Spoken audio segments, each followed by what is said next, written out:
Long ago, in the land of Egypt, a land of rivers and golden temples, of stone gods and thrones of power, the children of Israel lived as strangers in a foreign world. They had come during a famine, generations earlier, welcomed under the kindness of Joseph, a Hebrew who had once served Pharaoh himself. But now, Joseph was gone, and time had passed. And there arose a new king over Egypt, one who did not remember Joseph, nor the kindness that once saved Egypt's people from hunger. This new Pharaoh looked out over his kingdom, and saw the Hebrews, multiplying, thriving, strong in number and spirit. And fear took root in his heart. Behold, the people of Israel are too many and too mighty for us, he whispered to his counselors. Come, let us deal shrewdly with them, lest they grow stronger still, and if war breaks out, they join our enemies and escape from the land. So Egypt turned cold, and what once had been a refuge became a place of chains. Taskmasters were appointed over the Israelites. They were forced to build cities of brick and stone, Bedtime and Ramses, storehouses for Pharaoh's wealth. Day after day, they toiled under the sun, whipped and worn, backs bent beneath a fear that was not their own. But the more they were oppressed, the more they grew. The more the enemy tried to crush them, the more the hand of God multiplied them. The Pharaoh's fear deepened. So he decreed again, darker this time, a command that echoed with cruelty through the land. Every Hebrew son that is born, you shall throw into the Nile. But every daughter you may let live. A nation groaned in sorrow. The Nile, once a giver of life, became a river of dread. Mothers wept in silence. Fathers clutched their sons in the shadows. And the heavens bore witness, for God saw every tear. And though his deliverance was not yet visible, his protection had already begun, in hidden places. In the hush of fear and slavery, a child would soon be born. And in those days of shadow, under the cruel decree of Pharaoh, in the hush of a trembling people, a child was born, a son, to a Levite man and his wife, in secret and in silence. They saw the child, and their hearts were filled with both joy and dread. But the scripture tells us something more, that they saw he was a fine child. Some translations call him beautiful, others call him good. But the word in Hebrew hints at something deeper. He was Tov, the same word spoken by God over his creation. And God saw that it was good. This child, small and fragile, carried the echo of God's purpose. And so his mother, Jochebed, hid him. Day by day, she covered his cries and rocked him in the quiet hours. She nursed him in the stillness. She held him with trembling arms, praying without ceasing. But after 3 months, she could hide him no longer. So she crafted an ark, not unlike the one Noah built in faith. A small basket of bulrushes, sealed with pitch and hope. And with a heart breaking and trusting all at once, she placed the child inside. She laid him in the reeds beside the river, that same Nile which Pharaoh had turned into a graveyard. Now cradling a child under the watch of heaven. It is a holy mystery that sometimes the safest place for us is not the absence of danger, but the center of God's plan. Even if it looks like a basket among the reeds. The mother stepped away, and the child floated in silence, but not alone. Along the edge of the river, where reeds swayed gently in the breeze, a young girl waited, still and watchful. Her name was Miriam, the sister of the baby in the basket. Though only a child herself, her eyes held the weight of devotion, and her heart beat fast with quiet courage. She could not know what God would do, but she had seen her mother's faith, and chosen to be brave beside her. There, half hidden among the green reeds, Miriam stood guard as the Nile flowed on. The same waters that once symbolized death, now bearing the tiny vessel of deliverance. Then came footsteps, not hurried, not harsh, but gentle and curious. It was the daughter of Pharaoh, descending with her maidens to bathe. The moment that could have ended in ruin turned toward redemption. because when she saw the basket, she opened it. And when she looked inside, the baby wept. The cry of an infant reached a heart trained in palace walls. A Hebrew child, yes, but to her, he was also alive, vulnerable, precious. And she was moved with compassion. This is the grace of God, working through those who do not yet know His name, stirring mercy in unexpected hearts. Before the princess could speak, Miriam stepped forward, a girl stepping out in faith, offering what little she had. "Shall I go?" she asked, "and call a Hebrew woman to nurse the child for you?" Pharaoh's daughter agreed, and so Miriam ran, her feet swift with joy, to bring back her own mother, the baby's mother, now given back her son. Under the shelter of God's mysterious kindness, she would nurse him and raise him, not in hiding, but with favor. This child, once hidden among the reeds, was now protected within Pharaoh's own house. His name would soon be Moses, drawn from the water, but long before the palace named him, God had already chosen him. The child was lifted from the waters, and with him, a new story began, one not shaped by fear, but by divine intention. She named him Moses. "For I drew him out of the water," Pharaoh's daughter said, cradling a Hebrew child in the arms of Egyptian royalty. In this moment, God weaved two worlds together: a slave's son raised in a palace, a deliverer hidden in the house of the oppressor. Moses grew beneath golden ceilings and marble halls, educated in the wisdom of Egypt, trained in the language of kings, and yet, his heart beat for a people he did not yet fully understand. Blood remembers, spirit remembers, though he wore the robes of a prince. His soul was stirred by suffering. The cries of the Hebrew people reached beyond bricks and borders, and God was preparing him in secret. Isn't that how God often works? While we walk through places that don't make sense, God is shaping us for futures we cannot see, training us in both silence and splendor, so that one day, we may rise not just with knowledge, but with compassion. Moses would one day stand before Pharaoh. But first, he had to grow in the very heart of Egypt, knowing their power, learning their ways, yet never quite belonging. He was drawn from the water, but he would soon be drawn into destiny. And all of this began because a mother trusted, a sister watched, a princess showed mercy, and God never looked away. Even in the shadows of slavery, God's plan was moving forward, quietly, steadily, from the riverbank to the throne room. The palace rose like a vision in the desert, stone carved by human hands, walls echoing with the language of rulers and scribes, of mathematicians, astrologers, and priests. Within these halls walked a boy not born to royalty, yet clothed in it. A child once cradled by river reeds, now carried by the tide of empire. Moses. He bore a name given by compassion, not by blood. Yet in the name was a promise. Drawn out of the water. Drawn for a reason. Drawn for a purpose far beyond what he could yet understand.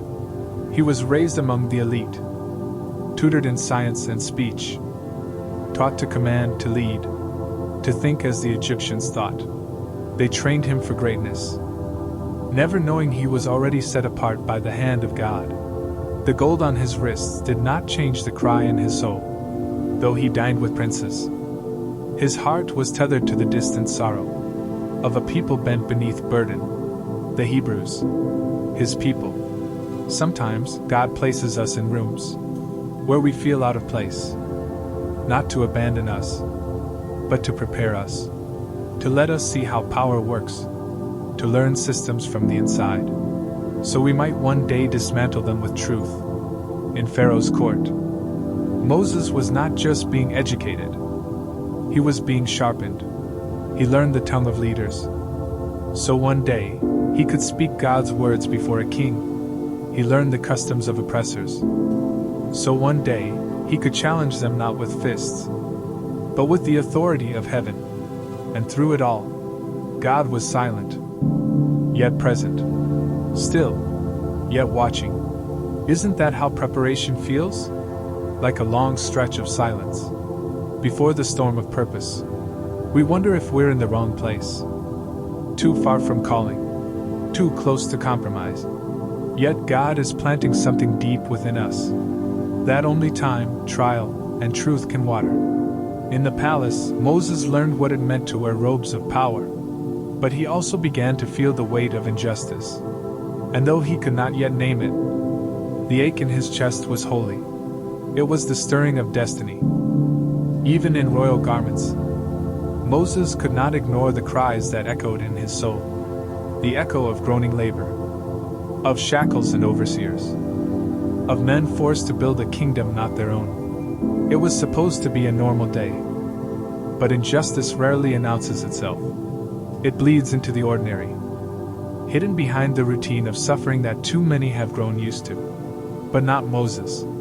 He walked out among his people, and something in him broke. Perhaps he had walked those streets before, but on this day he saw more than labor. He saw pain. He saw the cracks in dignity, the bent backs of the brokenhearted, and God was watching. For when a man begins to see the world through heaven's eyes, it marks the beginning of change. Not yet deliverance, but awakening. Scripture says, one day, after Moses had grown up, he went out to where his own people were and watched them at their hard labor. Exodus 2 verse 11. It's a simple line, but behind it is a sacred moment. A man shaped by empire suddenly remembers who he truly is. He no longer sees Hebrews as they, but as we. God was stirring in Moses a holy discomfort. Because you cannot heal what you refuse to feel, and you cannot lead what you do not love. Moses could have turned away. He could have shut the gates of privilege behind him, and drowned out their cries with the songs of Pharaoh's court. But he didn't. He allowed himself to watch, to feel, to ache. And in that ache, God planted compassion, the first seed of a deliverer. Sometimes we think calling begins with thunder, with visions and miracles, but often it begins with a slow breaking heart. In the face of someone else's pain, a heart that says, "This is not right. This should not be." A heart that doesn't just pass by suffering, but pauses long enough to see it. In Moses, God was awakening the gift of justice, but it was still raw, unshaped, not yet guided by grace. And still, God honored the heart that saw. Maybe you, too, have felt that stirring. An ache when you see wrongness. A silent cry rising up from within. Even when you don't know what to do about it. That ache is not weakness. It is the whisper of your calling. It is the seed of your purpose. For before God uses a person to part seas, He first teaches them to weep for slaves. Before He puts a staff in their hands, He puts sorrow in their heart. This is how heaven trains its leaders. Not first by strength, but by sight. The sun was hot over Egypt that day. Dust clung to the skin, and rage boiled quietly beneath the surface. Moses, already awakened to the pain of his people, was not ready for what he saw. A taskmaster, whip raised, striking a Hebrew slave without mercy. One blow, then another. No pause, no shame. A man breaking another man. As if he were not made in the image of God. Something rose in Moses. Something fierce. Something furious. Perhaps it was justice. Perhaps it was pride. Perhaps it was both. But Moses looked this way and that. And when he saw no one, he struck the Egyptian down and buried him in the sand. Looking this way and that and seeing no one, he killed the Egyptian and hid him in the sand. Exodus 2 verse 12. It is a terrifying moment. When justice becomes vengeance. When compassion leaps ahead of wisdom. When a man, untrained in holy timing, tries to take God's mission into his own hands. This was not yet the Moses of Sinai. This was not the prophet or the lawgiver. This was a man torn between two identities, acting out of impulse and isolation. He had seen suffering. He had felt the burden. But his method was still unrefined, his zeal unchecked. He wanted to make things right. But righteousness without God's guidance can still lead to blood in the sand. Can you relate? Have you ever tried to fix something too fast? To defend what's good, but in the wrong way? To force what should have been surrendered? So often, our first attempts at justice are born from passion, not wisdom, from urgency, not trust. And so God steps in, not to shame us, but to shape us.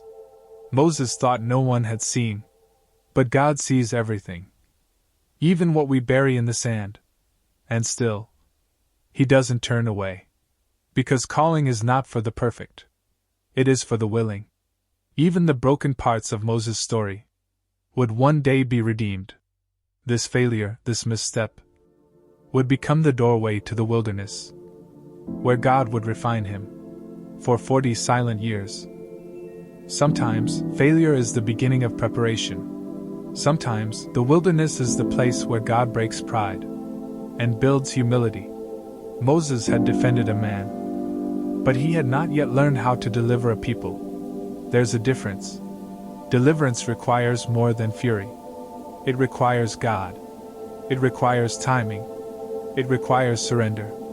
And so, Moses, murderer and misfit, would become a man on the run, not abandoned, but invited into the desert, into the quiet, into the long road of becoming. Moses ran, the palace behind him, the eyes of his own people judging.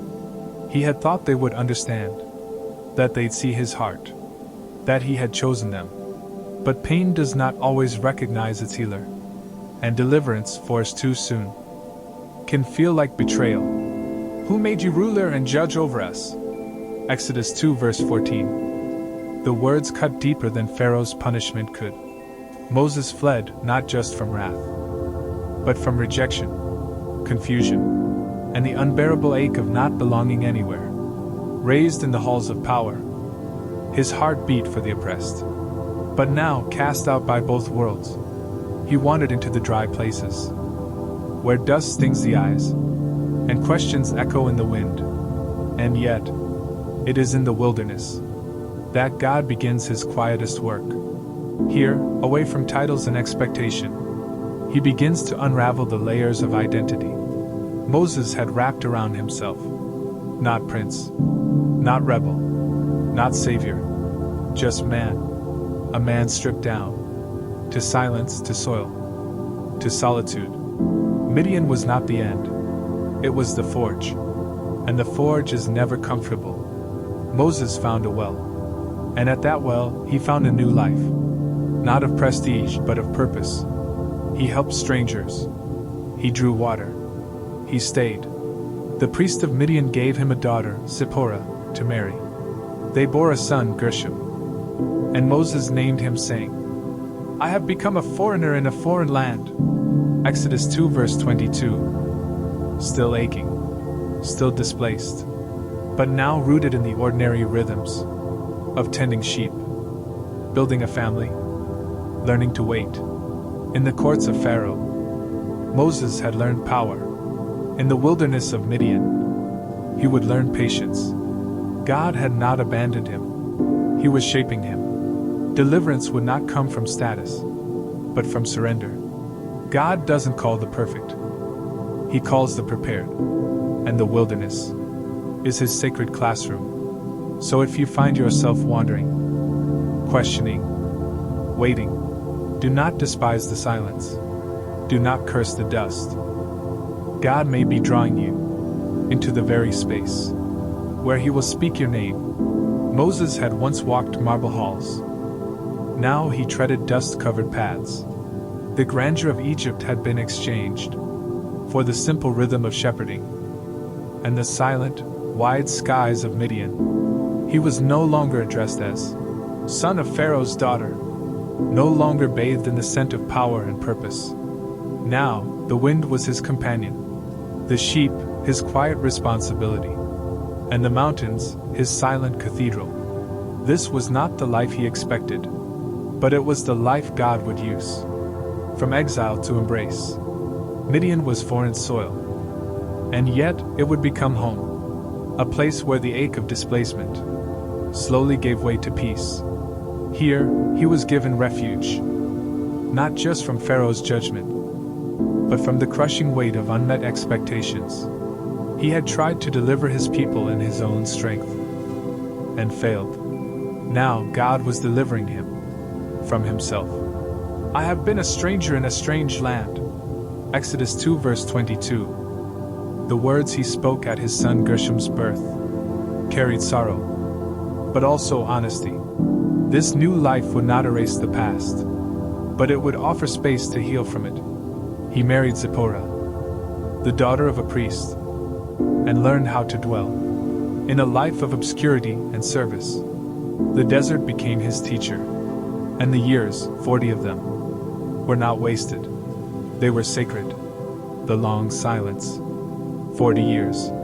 Not a single miracle, not a word from God, not a sign that his destiny still remained. Only the sound of sheep bleating, of sandals and sand, of wind through rocks. But the silence of God is not the absence of God. It is the whisper of preparation. In the wilderness, Moses was being stripped of Egypt, its pride, its haste, its violence. He was learning patience. He was learning how to lead, not with power, but with presence. The wilderness taught him how to listen to the earth, to the sheep, to himself, and soon, to the voice that speaks from fire. God often hides us before he reveals us. The hidden years are holy. So if you find yourself in a quiet season, unseen, uncelebrated it, waiting, know this: you are not forgotten. You are being formed. God is not in a hurry. He is building a depth in you that the world cannot see, but will one day need. Like Moses, you are not buried. You are planted, and your time will come. Before Moses would shepherd a nation, he would first shepherd sheep, not in the courts of Egypt, but in the rugged hills of Midian. Quiet, wild, and often unforgiving. Each morning, he would rise with the sun, staff in hand, feet steady on ancient paths, his eyes scanning the terrain for both danger and lost lambs. There were no crowds, no scribes or servants, only the low bleating of the flock, and the slow, shaping work of responsibility without recognition. And still, this was holy ground, training in the wilderness. Moses had once known battle strategy and royal etiquette. Now he learned patience, the kind that only comes when leading creatures who wander, who do not understand, who must be guided gently. Day after day, he learned how to watch without forcing, wait without shouting, walk behind rather than always lead. The wilderness became his seminary. He learned to notice the smallest signs: a cracked hoof, a hidden predator, the shape of storm clouds gathering far off. He learned the art of stillness, and the weight of watching over what could not protect itself. It was in this humility, this hiddenness, that the heart of a true leader was being born. He who is faithful in little will be faithful in much. Luke 16 verse 10. Moses had once believed leadership was about action. Striking the Egyptian, rising up, seizing justice. But now he was learning that real leadership begins with stewardship, with quietly tending the needs of others, especially those who have no voice. These years were not a detour. They were design. God was not wasting time.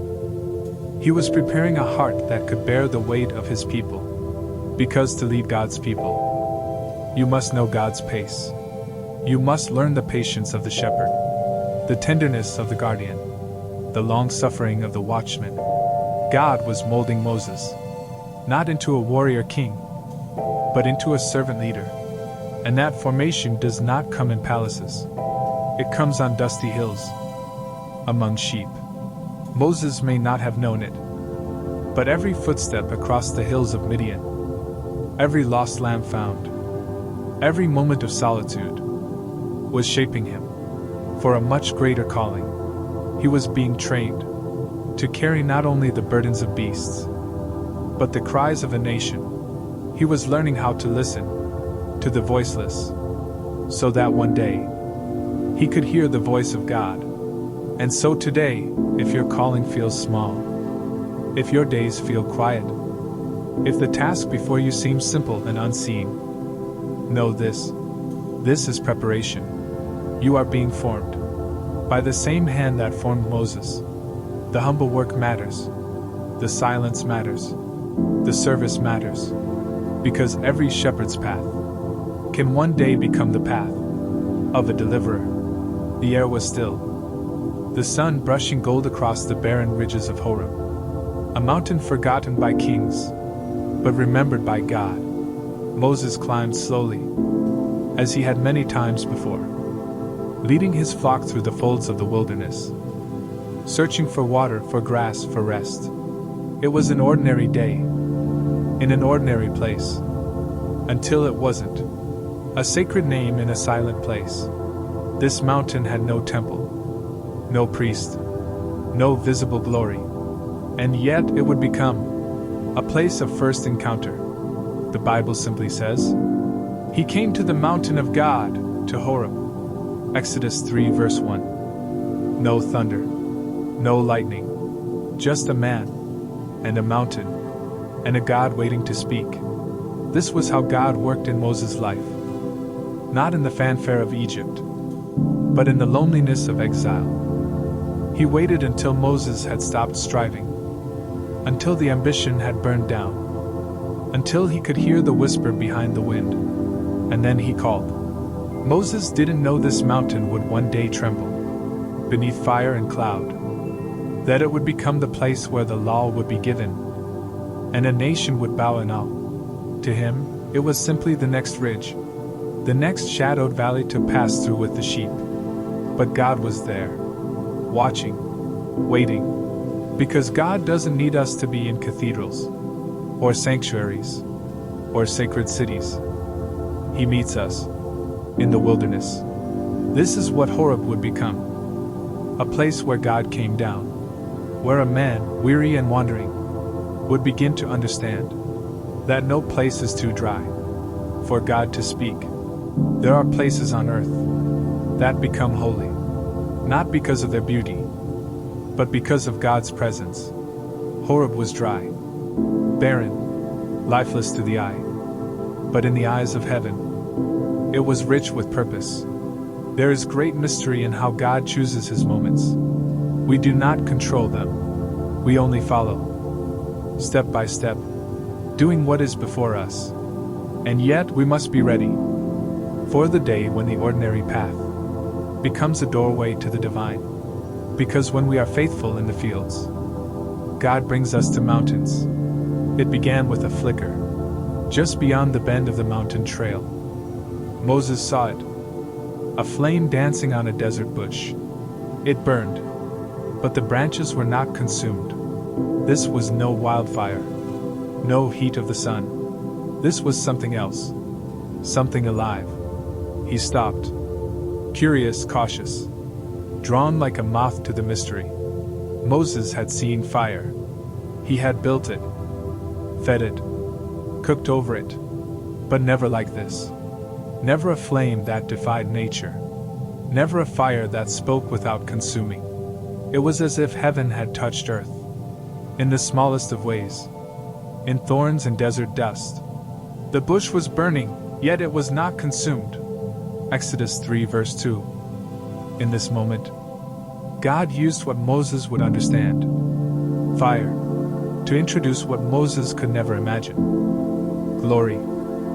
Moses turned aside, and with that single act of curiosity, he stepped into a holy moment. God called out, "Moses, Moses!"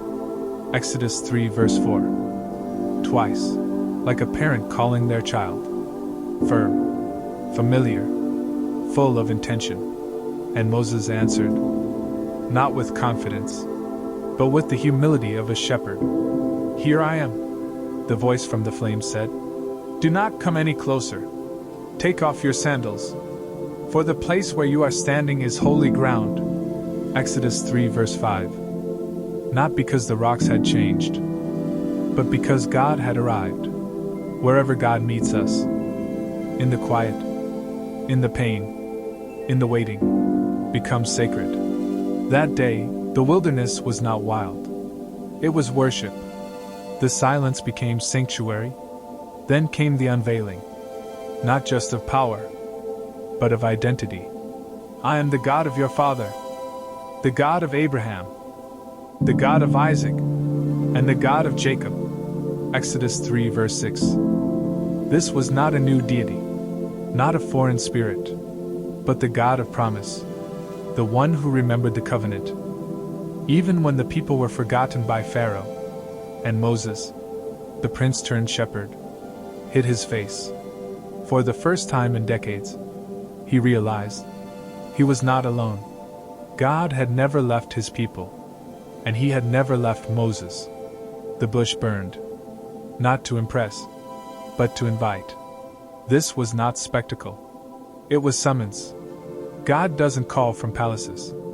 He calls from fire, not to consume us, but to awaken us. He calls to shepherds on the far side of the desert. He waits until the noise of Egypt has died down, and the pride of youth has burned away. Then he comes, in a flame that doesn't destroy, but transforms.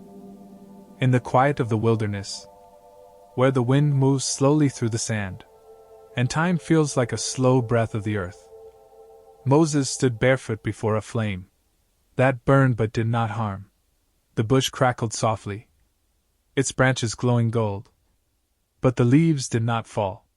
The fire was steady, not wild or angry, but patient, glowing, full of something deeper than light.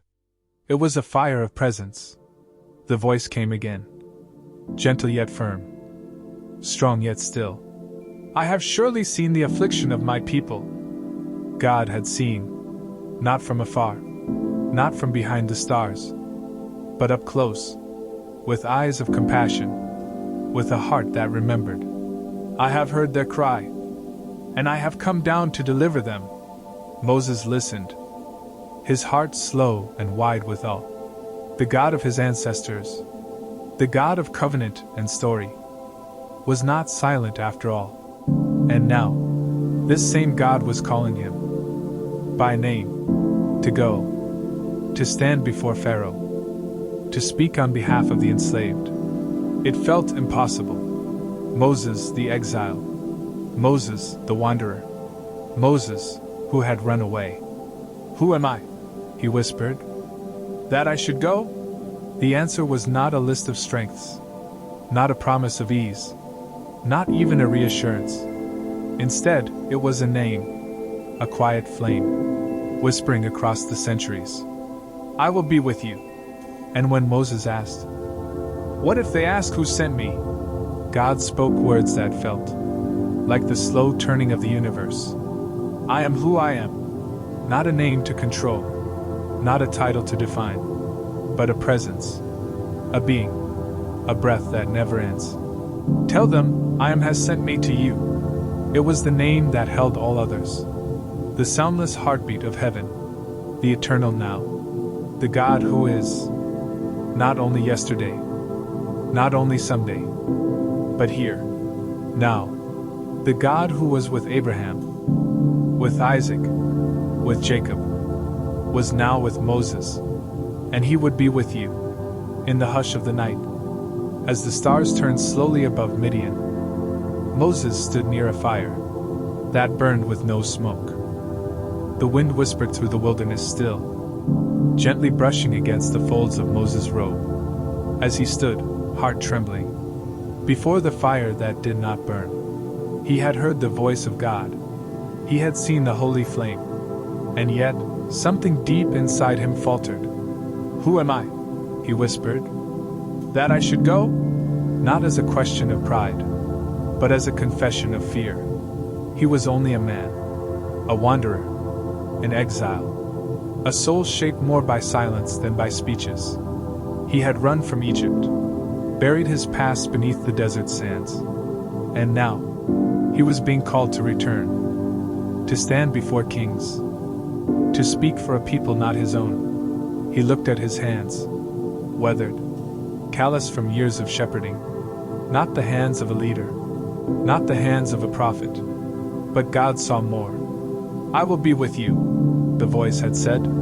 Still, Moses hesitated. But what if they don't believe me? What if they don't listen? There was no thunder in God's reply, only patience, only grace.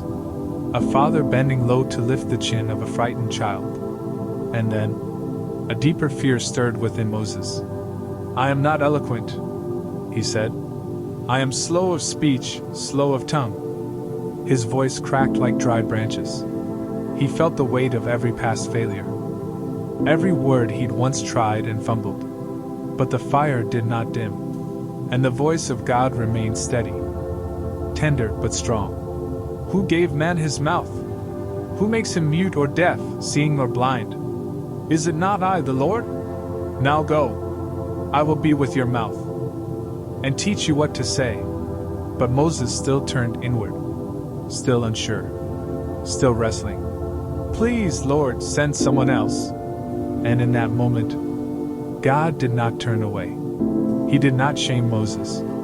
He did not revoke the call. Instead, he gave him a companion. Your brother Aaron. I know he can speak well. He is already on his way to meet you. And so the burden would be shared, not taken away, but lightened. Because that is how grace moves. Not always by removing the mountain, but by walking beside you as you climb. In the hush of the desert, the fire still glowed. The sheep still grazed on distant hills. But something in Moses had shifted. Not because he felt brave, but because God had made space for his weakness. And tonight, in your own silence, remember this. God does not wait for your courage to begin his calling. He meets you exactly where you hesitate and fills the gap with his strength.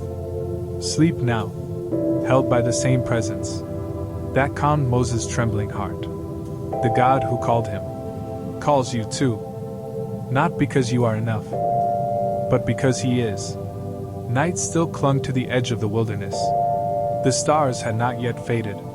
The earth, quiet beneath a blanket of peace. Moses stood near the fire, the sacred flame that spoke without consuming. He had voiced his fears, laid bare his doubts, and still, God remained. What is that in your hand?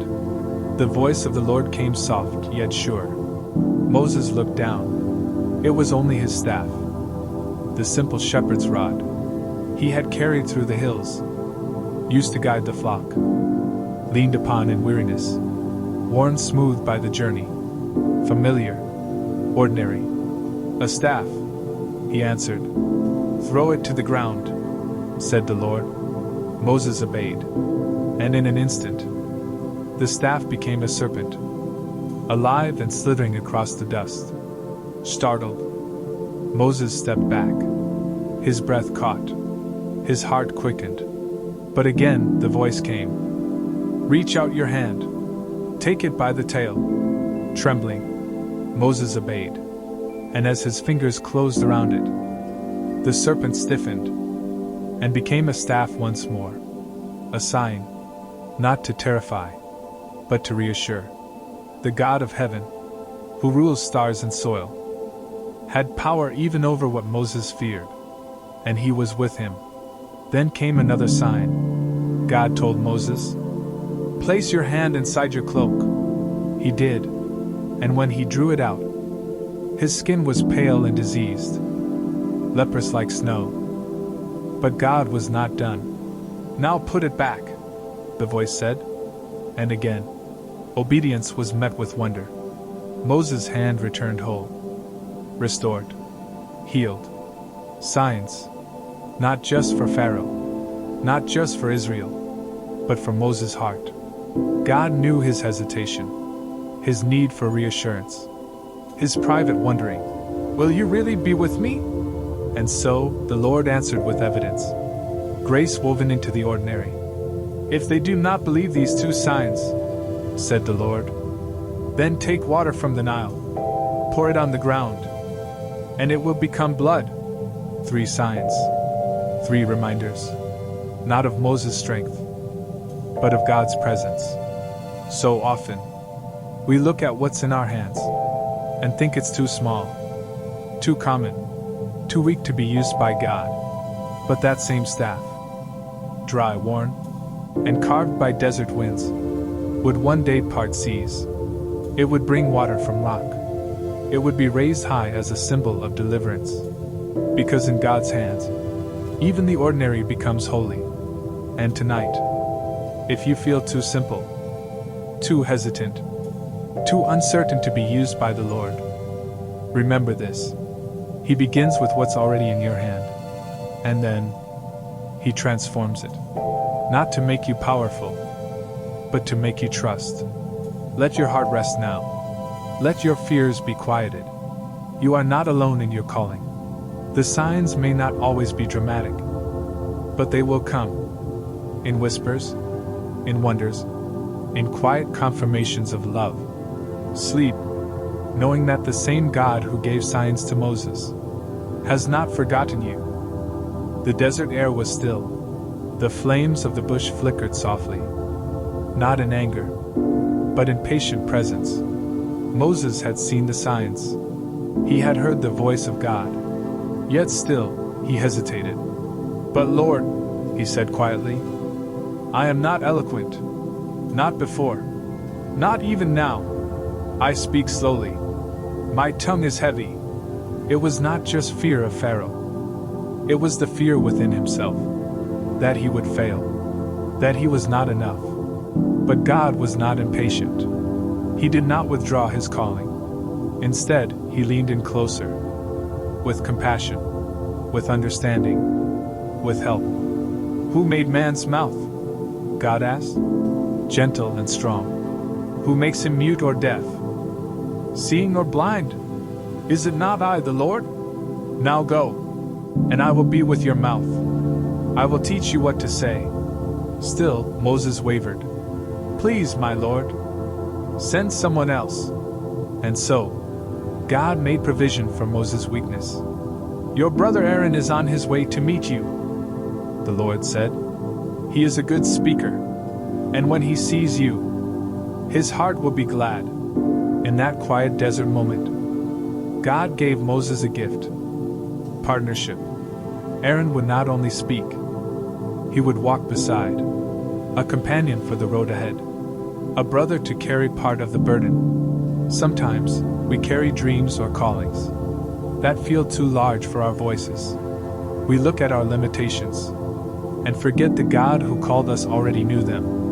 But the Lord never sends us alone. He places people on the path. Helpers, friends, brothers and sisters in faith. To speak when we are silent. To lift when we are weary. To remind us we're not walking alone. That night, Moses listened. The fire still burned, but it no longer felt consuming. He now knew God was not asking for perfection.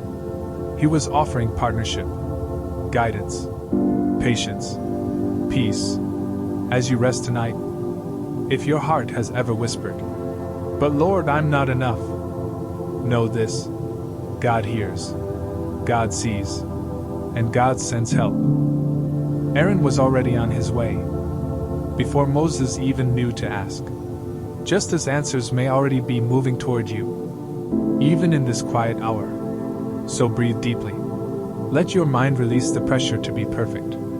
You were never called to carry the whole weight alone. God calls, God equips, and God surrounds you with grace. Sleep now. The journey may be long, but you will not walk it alone. The decision had been made. The desert path before Moses now led not deeper into solitude, but back to the place he had once fled. Back to Egypt. The early morning light stretched softly across the wilderness, touching the hills with gold. The air was cool and quiet, a stillness that seemed to linger, as if the desert itself was holding its breath. Moses saddled the donkey, his movements unhurried. He gathered his staff, the same one God had turned into a serpent, the same one that would soon become a sign to kings.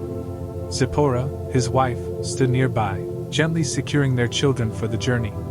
There was no farewell feast, no crowd to send them off. Only the silent sand, the soft bray of the donkey, and the knowledge that every step forward was a step into the unknown. In his heart, Moses carried the words God had spoken the night before. "Go, for all the men who sought your life are dead." It was a reminder that the dangers of his past had been swept away. Yet the task ahead was greater than any danger left behind. As they began to walk, the crunch of gravel underfoot became a steady rhythm. The sky above deepened to a brighter blue, and the warm wind wrapped around them like a cloak. Moses' mind wandered, to the people still in bondage, to the Pharaoh he would soon face, and to the promise that God would be with him. Every mile drawn closer to Egypt felt like walking into the pages of a story already written, one where fear and faith would meet, and God's power would shine. And perhaps, in that moment, Moses felt what many of us have felt. That quiet mix of trembling and trust. That knowing that the road may be long, but the one who sends us walks beside us. The sun had begun its slow descent toward the horizon, painting the wilderness in shades of gold and amber. Moses walked steadily, his staff in hand, his family close by. Each step carried him nearer to Egypt, and yet, the weight of the task ahead pressed quietly upon his heart. It was then, in the hush between the fading light and the deepening shadows, that the voice of the Lord came again. "Moses!" The sound was not loud, yet it filled the space around him. It was like water flowing over smooth stones, like wind moving gently through the tall grass. A voice not of this world, yet closer than his own breath. The words that followed were ones his heart already knew, but now, they came again, steady and sure, like the rhythm of waves upon the shore. "You will go to Pharaoh. You will speak all that I command you, and I will be with your mouth, and with your brother's mouth. I will teach you what you must do." Moses listened, and in that stillness, the fear that had lingered like a shadow seemed to retreat. God's voice was calm, unshaken by the power of Egypt, unmoved by the threat of kings. He spoke as one who already saw the end from the beginning, who already knew the chains would be broken, the Red Sea would part, and his people would walk in freedom. "And I," the Lord continued, "will harden Pharaoh's heart, so that my wonders may be multiplied in the land of Egypt. The people will know, all will know, that I am the Lord." The promise was clear. The path might twist and turn, it might lead through nights of doubt and moments of resistance, but God's hand would not falter. Moses breathed in the desert air. He remembered the burning bush, the serpent from his staff, the leprous hand restored. He remembered the holy ground beneath his feet, the fire that burned yet did not consume. And now, this same God, the God of Abraham, Isaac, and Jacob, was repeating his promise. Not because he had forgotten, but because he knew Moses needed to hear it again. Sometimes, the heart needs the same words whispered more than once before they settle into its deepest places. Sometimes, it takes repetition for the soul to believe what it already knows to be true. The last light of day sank below the horizon, and the first stars appeared, small and steady in the vast sky. Moses looked up at them, and a quiet peace began to replace the trembling within him. The one who placed those stars in their places was the same one sending him now. And in that thought, Moses found rest for the road ahead. The day came when hesitation had to give way to obedience. Moses and Aaron, two brothers now united in a divine mission, walked through the grand halls of Pharaoh's palace. The air was heavy with the fragrance of incense, and the cool shadow of towering pillars. The floor beneath their feet gleamed like polished mirrors, reflecting the golden light that streamed through tall, narrow windows. This was not just any audience. This was the moment God had prepared them for. Yet, their steps were slow and measured, as though each one carried the weight of 1,000 unspoken prayers. When they stood before Pharaoh, the ruler's eyes were steady and unreadable, his posture commanding. Servants moved silently in the background, the hum of the court surrounding them like a distant sea. But Moses was not here to be impressed by the splendor. He was here with a message from the one greater than all kings. Aaron spoke the words God had given them, his voice calm but firm. "Thus says the Lord, the God of Israel, let my people go, that they may hold a feast to me in the wilderness." There was a pause, a long, heavy silence, before Pharaoh's response came. His lips curved into a faint, almost mocking smile. "Who is the Lord that I should obey his voice and let Israel go? I do not know the Lord, and moreover, I will not let Israel go." The words fell like cold stones into the room. Resistance had been expected, yet the hardness of Pharaoh's reply still felt sharp. This was not the moment of victory they might have hoped for. But God had told them this would happen. The mission was not built on immediate success, but on faithful persistence. The seed of God's command had been planted, and even if it was met with defiance now, the roots would grow in ways unseen. In the stillness after the exchange, Moses and Aaron were ushered out of the throne room. The brightness of the palace gave way to the open air, where the sun lay warm on their faces. They did not leave with visible triumph, but they carried something deeper, the knowledge that they had obeyed. That night, as they rested under the stars, perhaps they remembered that obedience is not measured by immediate results, but by the willingness to keep walking in the path God sets. The same God who had met Moses at the burning bush was still with them now, in the face of resistance, in the tension between command and fulfillment. And so the story continued, not with quick resolutions, but with the steady unfolding of God's plan. Pharaoh's heart had not yet softened, but the God who calls does not abandon his servants. The day's rejection was only the beginning of a greater deliverance yet to come. The morning light spread gently over the city of Egypt, bathing its stone streets and towering pillars in a golden hue. In the heart of this bustling empire, Moses and Aaron prepared to take their first bold step into the mission God had entrusted to them. The command was simple in words but monumental in reality. Stand before the most powerful man on earth and speak the words of the Almighty. It had been only days since God's voice had thundered in the quiet of the wilderness, yet now the brothers were walking through crowded markets and narrow alleyways, toward Pharaoh's great palace. They were not warriors. They carried no swords, no banners of rebellion. Their only weapon was the word of the Lord. Inside the palace, the air was cool, perfumed with incense, and heavy with authority. Courtiers and guards stood like statues as Pharaoh sat upon his throne, his eyes sharp with the pride of one who believed himself to be a god. His wealth, power, and army surrounded him like an impenetrable wall, and into that wall, Moses and Aaron stepped. Aaron, as God had arranged, was the first to speak. His voice was steady, carrying both reverence and unshakable certainty. "Thus says the Lord, the God of Israel, let my people go, that they may hold a feast to me in the wilderness." The words fell into the silence like stones into a still pond. Pharaoh leaned back, studying these two Hebrew men as though they were little more than an interruption to his day. Then came his answer, laced with scorn. "Who is the Lord that I should obey his voice and let Israel go? I do not know the Lord, and moreover, I will not let Israel go." His voice echoed through the hall, and though it was a refusal, it was also a revealing. Pharaoh did not know the Lord. But he would. Moses and Aaron repeated God's command, explaining that the Lord required his people to go into the wilderness for a sacred offering, lest judgment fall upon them. Yet Pharaoh's heart was already hardening. He saw no reason to release the Israelites, no reason to bow to a God he did not acknowledge. Still, this was only the beginning. God had prepared his servants for this very resistance. The brothers stood their ground, not in their own courage, but in the quiet assurance that the one who sent them was greater than the ruler who opposed them. As they turned to leave the palace, the tension of that first confrontation lingered in the air. The mission had begun. Obedience had spoken. And though Pharaoh's heart remained closed, the will of God was already in motion, unstoppable, unshakable, and certain to prevail. In that moment, Moses and Aaron carried more than just a message. They carried the first spark of freedom for a people who had long lived in chains. And the God who sent them was watching, moving, and preparing to reveal his power in ways Egypt had never seen.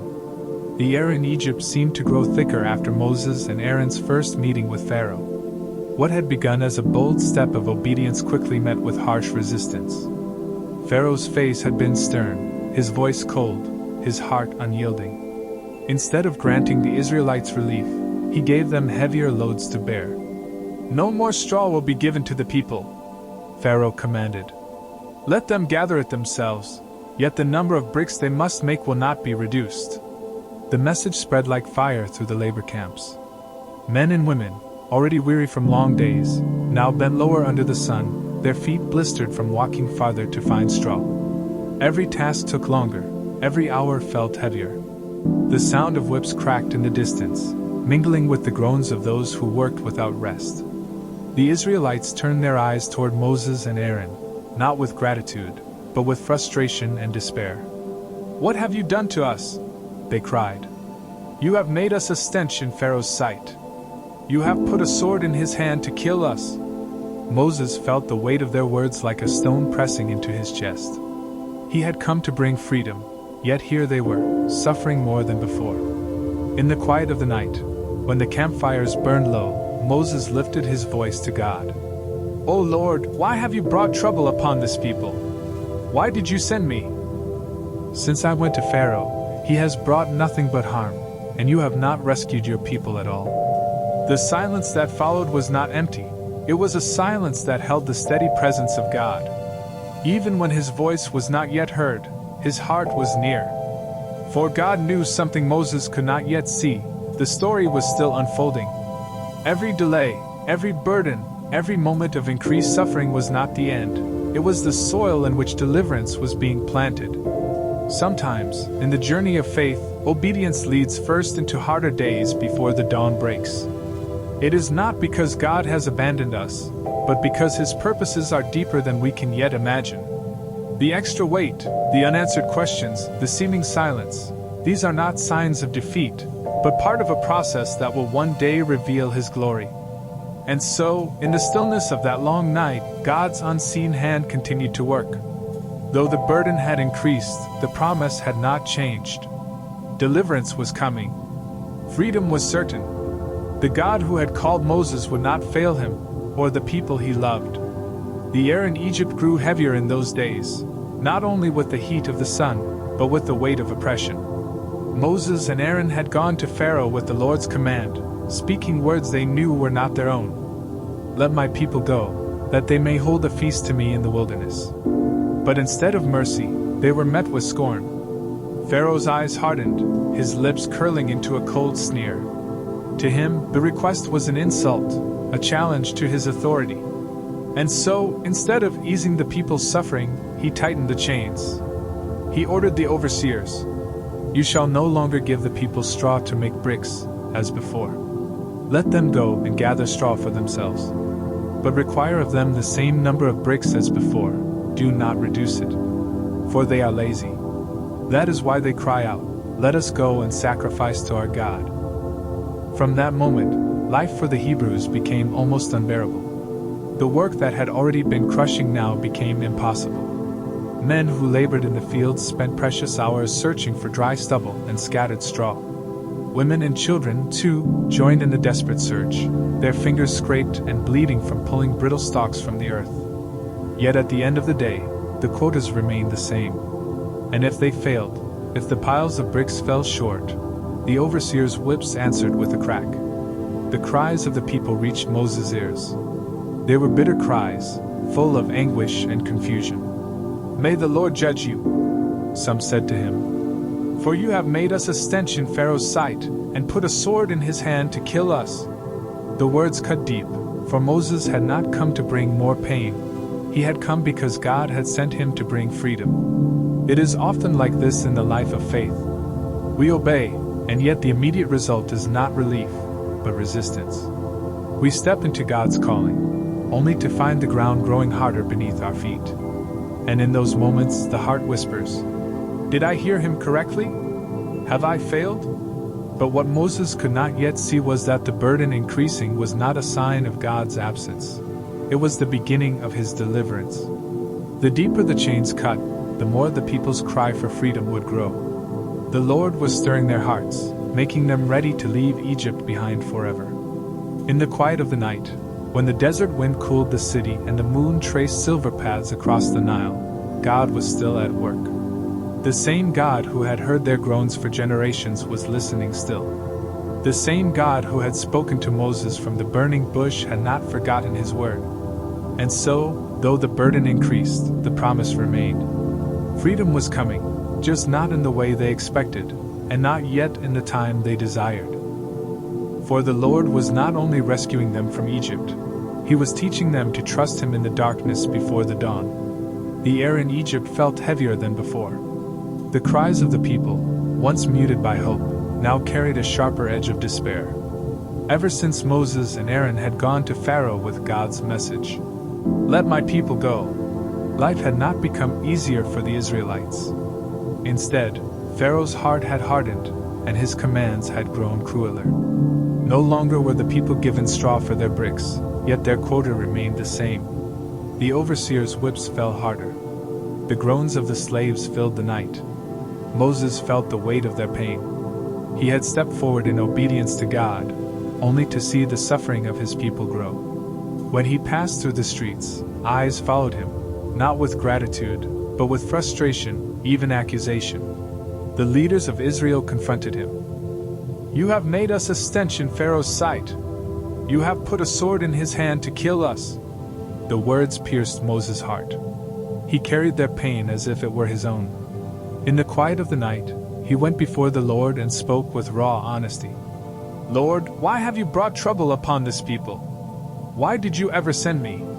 Ever since I went to Pharaoh to speak in your name, he has brought trouble upon this people, and you have not rescued them at all." Moses had no pretenses before God, only the truth of how he felt. And in the stillness, God answered. With the steadiness of an unshakable foundation, the Lord reminded Moses of who he was. "Now you will see what I will do to Pharaoh. Because of my mighty hand he will let them go. Because of my mighty hand he will drive them out of his country. I am the Lord. I appeared to Abraham, to Isaac, and to Jacob as God Almighty, but by my name the Lord I did not make myself fully known to them. I have established my covenant with them, to give them the land of Canaan. And I have heard the groaning of the Israelites, whom the Egyptians are enslaving, and I have remembered my covenant." God's voice carried both power and tenderness. He was not distant from the cries of his people, he had heard every one. His covenant was not forgotten, nor was his arm too short to save. Therefore, the Lord said to Moses, "Tell the Israelites, I am the Lord, and I will bring you out from under the yoke of the Egyptians. I will free you from being slaves, and I will redeem you with an outstretched arm and with mighty acts of judgment. I will take you as my own people, and I will be your God. Then you will know that I am the Lord your God, who brought you out from under the yoke of the Egyptians. And I will bring you to the land I swore to give to Abraham, Isaac, and Jacob. I will give it to you as a possession. I am the Lord." In those words, God gave Moses something deeper than strategy. He gave him assurance. The outcome did not rest on Moses' strength, or on Pharaoh's willingness, but on God's unshakable promise. Moses would still face Pharaoh's stubborn resistance, and the path ahead would still hold many trials. But in that moment, the fire within him burned steadier. God had spoken, and his word was certain. When obedience meets resistance, the temptation is to believe that we have failed or that God is absent. But his promises remain, even when the night feels long. And like Moses, we are called not to measure God's faithfulness by what we see in the moment, but by the unchanging truth of who he is. The Lord who called Moses is the same today, faithful, present, and mighty to redeem. The court of Pharaoh was a place of splendor and intimidation. Towering columns painted with scenes of Egyptian gods, polished floors that reflected torchlight, and the weight of centuries of power in the air.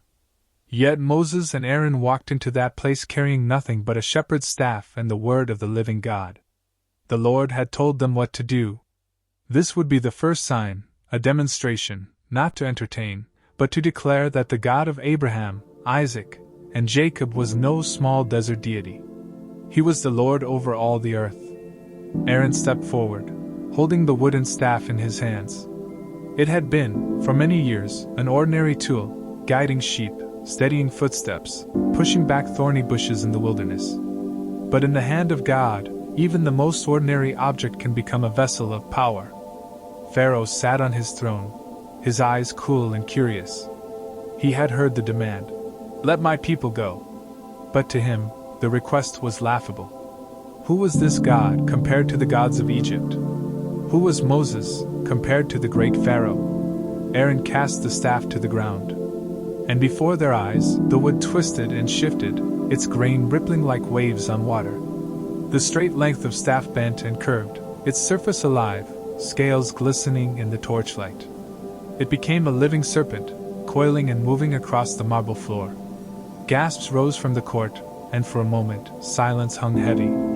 It was the kind of silence that falls when something impossible has just taken place. But Pharaoh's face remained unmoved. With a flick of his hand, he summoned his magicians and wise men, men trained in the secret arts of Egypt. They came forward, each carrying a staff of their own. And in a show of their skill, they too cast their staffs to the ground, and by their enchantments, they too became serpents. To the untrained eye, it might have seemed as if God's sign had been matched. But the Lord is never matched. Aaron's serpent moved with purpose. Slowly, deliberately, it slithered across the floor and swallowed the other serpents whole. One by one, the imitators vanished into its jaws until nothing remained but the living sign God had given. Still, Pharaoh's heart was unmoved. He had seen the power of the Lord, but he chose to harden himself against it. The miracle that should have led to awe instead became a moment of defiance. Yet for Moses and Aaron, this was not a defeat. It was the beginning. God had shown his strength, not to persuade Pharaoh alone, but to remind his servants that they were not standing in that palace by their own courage. They were standing in the authority of the Almighty. And so, with the serpent once more becoming a staff in Aaron's hand, they turned and left the court, knowing this was only the first step in a long journey of wonders and warnings. The palace halls were quiet, yet heavy with the weight of authority. The air inside Pharaoh's court seemed still, as though holding its breath, waiting to see what would unfold.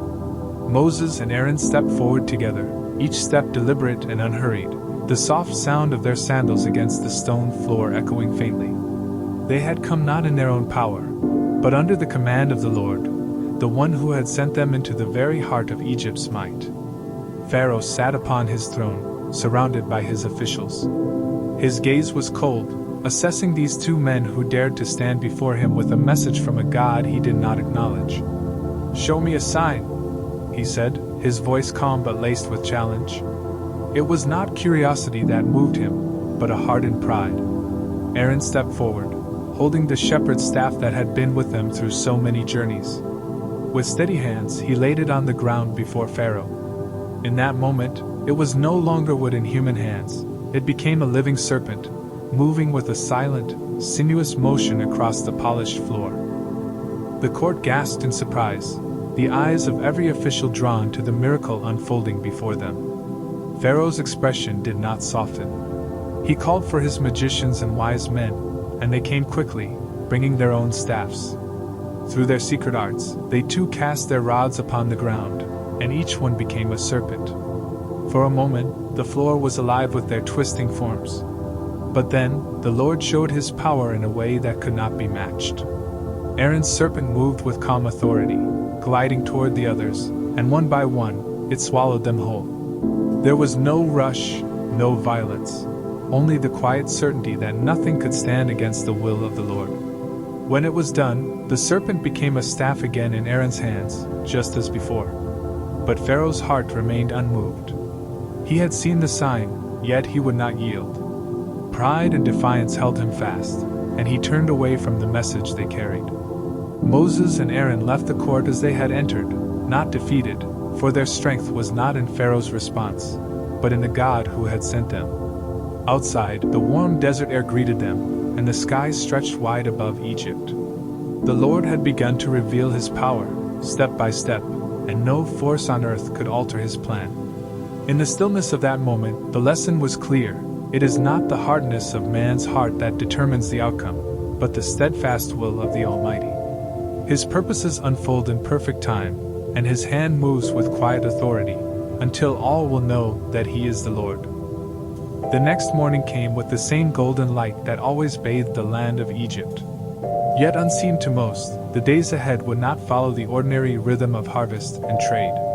The Lord had spoken, and his words were already moving toward fulfillment. Once again, Moses and Aaron stood before Pharaoh. There was no haste in their approach, no trembling in their steps, only the steady obedience of men who carried a message not their own. The command was simple, yet filled with weight. "Let my people go, that they may worship me in the wilderness."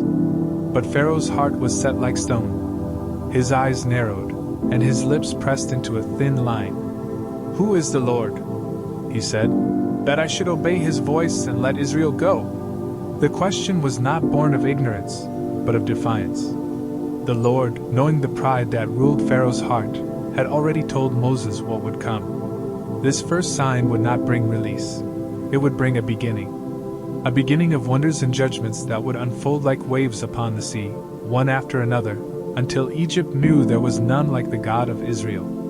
In quiet obedience, Aaron lifted his staff once more, just as the Lord had commanded. He struck the waters of the Nile, the river that was Egypt's life, its pride, its source of power. In an instant, the waters shimmered a deep, unnatural red. The flowing current became as blood, and the fish within it died, rising lifeless to the surface. The air filled with the sharp, bitter scent of decay, and the people who came to the river's edge drew back in alarm.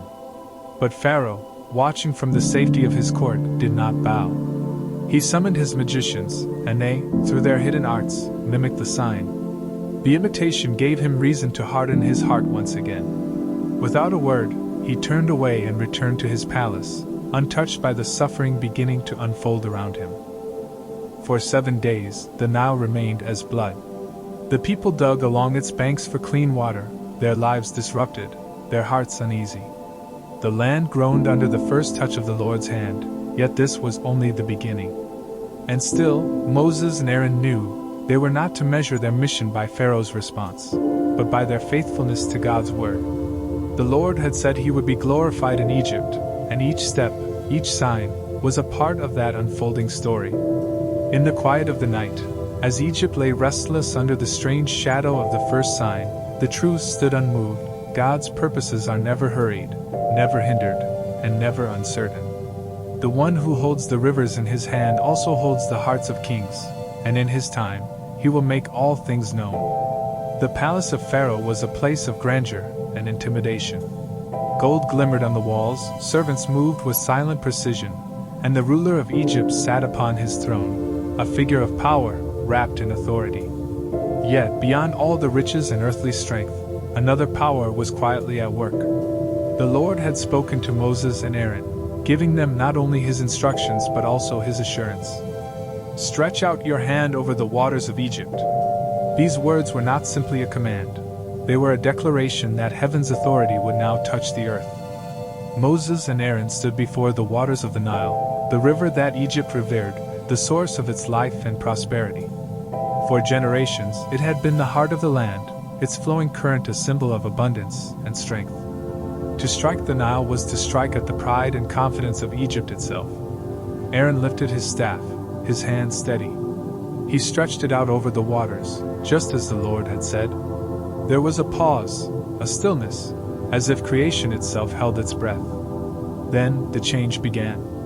The deep blue waters shimmered, then darkened. A crimson hue spread like ink in water, until the river ran red. The air carried the sharp, metallic scent of blood. Fish rose lifeless to the surface. The Nile, once a source of refreshment, had become undrinkable. The lifeline of Egypt had turned into a reminder.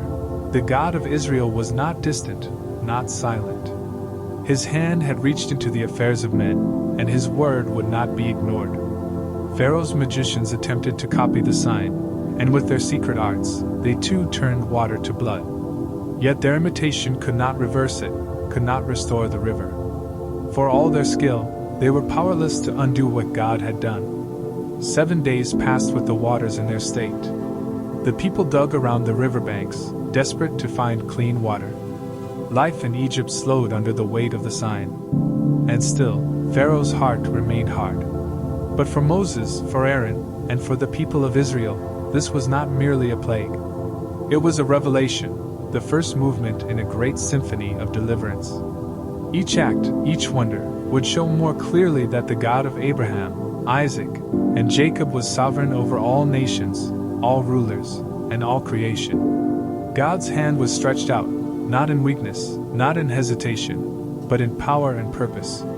And though Pharaoh resisted, though Egypt stood defiant, nothing could stop what the Lord had set in motion. His people would be freed, and the world would know that He alone is the Lord.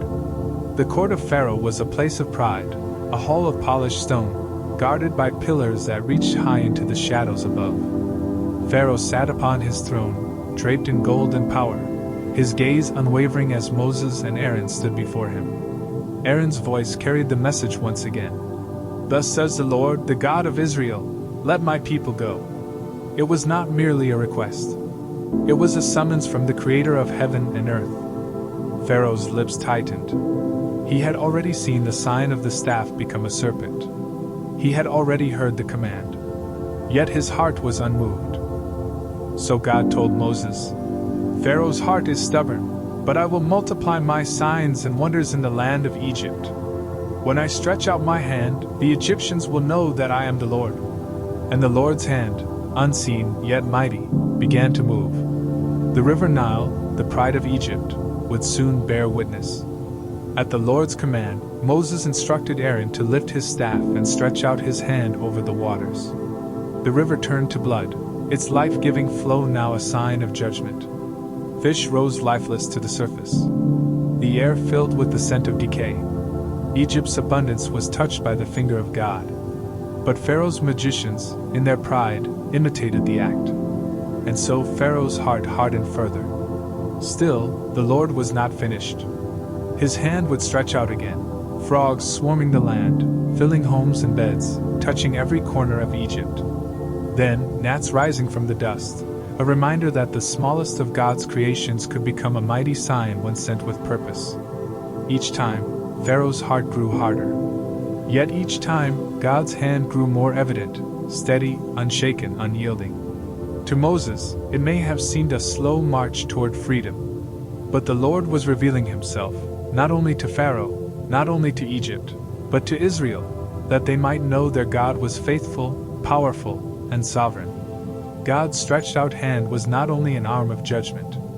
It was also an arm of protection, shielding His people from the plagues, covering them in mercy, preserving them while Egypt trembled. The message was clear, even in the waiting. When God stretches out His hand, no power on earth can resist Him. And so Moses continued to stand, not in his own strength, but in the strength of the One whose hand was over all. The sun dipped low over Egypt, casting a golden glow across the riverbanks. The water shimmered in the fading light, yet beneath the beauty, an unseen power was at work, quiet, certain, unstoppable. The Lord spoke to Moses and Aaron again, His voice carrying the weight of eternity and the gentleness of a father. "Do this," He said, "so that they may know that I am the Lord." It was not just about breaking Pharaoh's will. It was about revealing the heart of God to a watching world. Step by step, sign by sign, God was unfolding His plan. Each act was not random, it was a message. To Pharaoh, it was a challenge. To Israel, it was a promise. To the nations, it was a declaration. There is no power greater, no ruler higher, no God beside Him. Moses felt the enormity of it, how these moments were shaping history. The staff in Aaron's hand, the words they spoke, the courage they carried, it was all part of a greater story, written before time began. And God's purpose was clear. He was not only rescuing His people, He was making Himself known. The might of Egypt would see His hand. The gods of stone and gold would be silent before Him. The hearts of His children, weary from slavery, would remember His name again. In the quiet of the night, as the campfires burned low, Moses thought about what lay ahead. The road would be long. The signs would grow in power. The resistance would grow fierce. But the outcome was sure, because God Himself had spoken it. That they may know I am the Lord. The words rested in his heart like a steady flame. No matter what came, no matter who opposed them, this was the anchor. Every step, every command, every act of obedience would reveal His glory. And as the stars began to shine above the desert, the truth hung in the air like the cool night breeze, gentle, unshakable, eternal. The Lord is God, and there is no other. The river that had been Egypt's pride flowed quietly under the morning sun. Its waters had nourished the land, fed the crops, and given life to the people. Every fisherman, every farmer, every household depended on its gentle currents. The Nile was more than water, it was the heartbeat of Egypt. But now, the God of Israel was about to show that even the heartbeat of a nation was under His hand. Moses and Aaron stood by the riverbank. The staff, once a shepherd's tool, now an instrument of God's power, rested in Aaron's grip. The Lord had spoken clearly. Strike the water, and it will turn to blood. With a firm yet quiet motion, Aaron lifted the staff and brought it down upon the waters of the Nile. And in a moment, the clear current darkened. The blue faded to crimson. The river thickened with the color of life itself, blood. The fish that swam in its depths floated lifeless to the surface. The air grew heavy with the stench of decay. The people who had come to draw water stepped back in horror, their jars slipping from their hands. The priests of Egypt, who believed their river was sacred, could do nothing. The magicians tried to imitate the sign, and even when they succeeded in appearance, they could not reverse it. Only God had the power to give water, and to take it away. For 7 days, the Nile remained as blood. The people dug along its banks, desperate for fresh water. The land that once flourished began to wither. Pharaoh's heart, however, remained hard. And yet, even in judgment, there was mercy. The Lord could have dried the river entirely, but He left it standing as a visible sign, a call to repentance. It was as if God Himself was saying to Egypt, "See, and know that I am the Lord." The Nile had been their lifeline. Now it was a mirror, reflecting the cost of resisting the living God. And still, the invitation lingered: turn, acknowledge, and live. The waters of the Nile had run red, yet Pharaoh's heart had not softened. The days moved on, but the air still carried the heaviness of judgment. God was not finished. His signs would come again, each one a gentle yet unshakable reminder that His word could not be ignored. Moses returned to Pharaoh with the same steady message: "Let my people go, that they may serve me." But again, the answer was refusal. And so, the second sign came. From the riverbanks, from the marshes, from the shallow pools, frogs began to appear. At first, it seemed like a strange inconvenience. But soon they were everywhere. They leapt into homes, onto beds, into ovens, and even into kneading bowls. The very spaces where life and comfort should have been found were now filled with restless movement. The croaking became a constant song in the night, a reminder that the God of Israel had spoken. Pharaoh called for Moses and Aaron, pleading for the frogs to be taken away. He promised to release the people if the plague was lifted. Moses prayed, and the frogs died in heaps, their stillness replacing their noise. Yet when relief came, Pharaoh's promise faded, and his heart became hard once more. Then came the gnats. Without warning, the dust of the earth seemed to rise and take life. Tiny swarms filled the air, settling on people and animals alike. They could not be brushed away or escaped. Even Pharaoh's magicians, who had tried to mimic the earlier signs, could not do this. "This is the finger of God," they admitted. But Pharaoh would not listen. And then the flies. Thick clouds of them filled the Egyptian homes, covering the land in a restless, buzzing haze. Yet in Goshen, where God's people lived, there were none. Here, God showed His power not only in bringing the plague, but in making a clear separation between His people and those who opposed His will. Pharaoh summoned Moses again. His words were cautious, almost willing, but not surrendered. He offered partial obedience, but God had asked for nothing less than full release. When Moses prayed and the flies left, the pattern repeated. Pharaoh's heart grew hard again. These were not just strange events. They were God's patient warnings, each one giving opportunity to turn, to listen, to yield. But Pharaoh's resistance revealed the truth we often see in our own hearts. That sometimes, the more God calls, the more we cling to what He asks us to let go. And yet, His purpose was moving forward. Step by step, plague by plague, His name would be known. The days moved forward, and Pharaoh's heart remained unmoved, unyielding before the quiet yet unshakable will of God. And so, the next signs came, each one speaking louder than the last, yet still carrying within them the same message: the Lord alone is God. The first of these judgments fell upon the livestock of Egypt. Horses, donkeys, camels, cattle, sheep, and goats, creatures that had long served the people, suddenly became weak. A sickness spread among them, swift and complete. Yet, in the land of Goshen, where the Israelites lived, not a single animal was harmed. The contrast was clear, a living testimony that the hand of the Lord can both strike and protect at the same time. Pharaoh sent men to see if it was true, and they returned confirming what they had seen: Israel's animals were untouched. Still, his heart remained hard. Then came the boils. Without warning, Moses and Aaron took handfuls of soot from a furnace and, at God's command, threw it into the air before Pharaoh. The fine dust settled over the land, and painful sores broke out on both people and animals. Even Pharaoh's magicians, those who had once tried to match the wonders of God, could not stand before Moses, for they too were afflicted. It was a quiet, humbling blow. Yet even then, the king of Egypt would not yield. Finally, God spoke again to Moses, instructing him to deliver another warning. A storm was coming, unlike any the land had ever seen. Hail would fall from the skies with a force that would shatter, destroy, and leave nothing standing in the open. But within the warning came an opening of mercy. Anyone who brought their servants and animals indoors would be spared from the worst of the storm. Some among Pharaoh's officials listened and took heed. Others ignored the word of the Lord. The skies darkened. Thunder rumbled deep and low, like a voice calling from the heavens. Then the hail began to fall, large, heavy, mingled with flashes of fire that lit the sky. The fields were crushed, trees splintered, crops beaten down.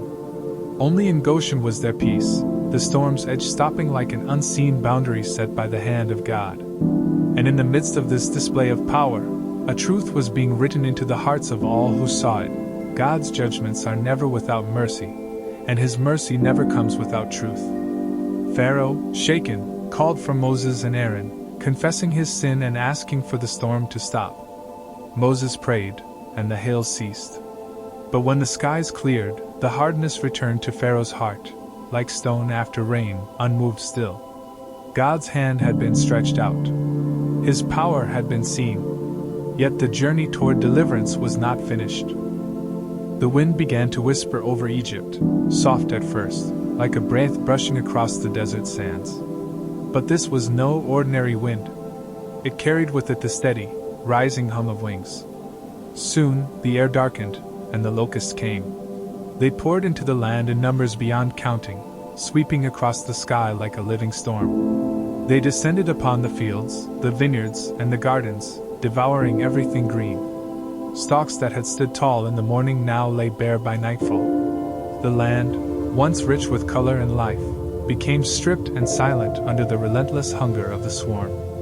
Pharaoh's counselors saw the ruin and urged him to yield. "Let the people go," they pleaded, "before all is lost."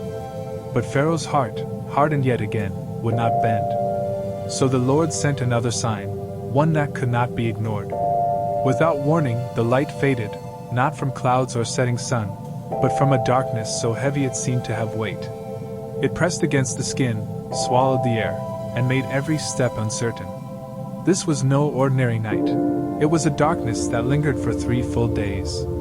In that deep stillness, no lamps seemed bright enough, no fire strong enough to break the shadow.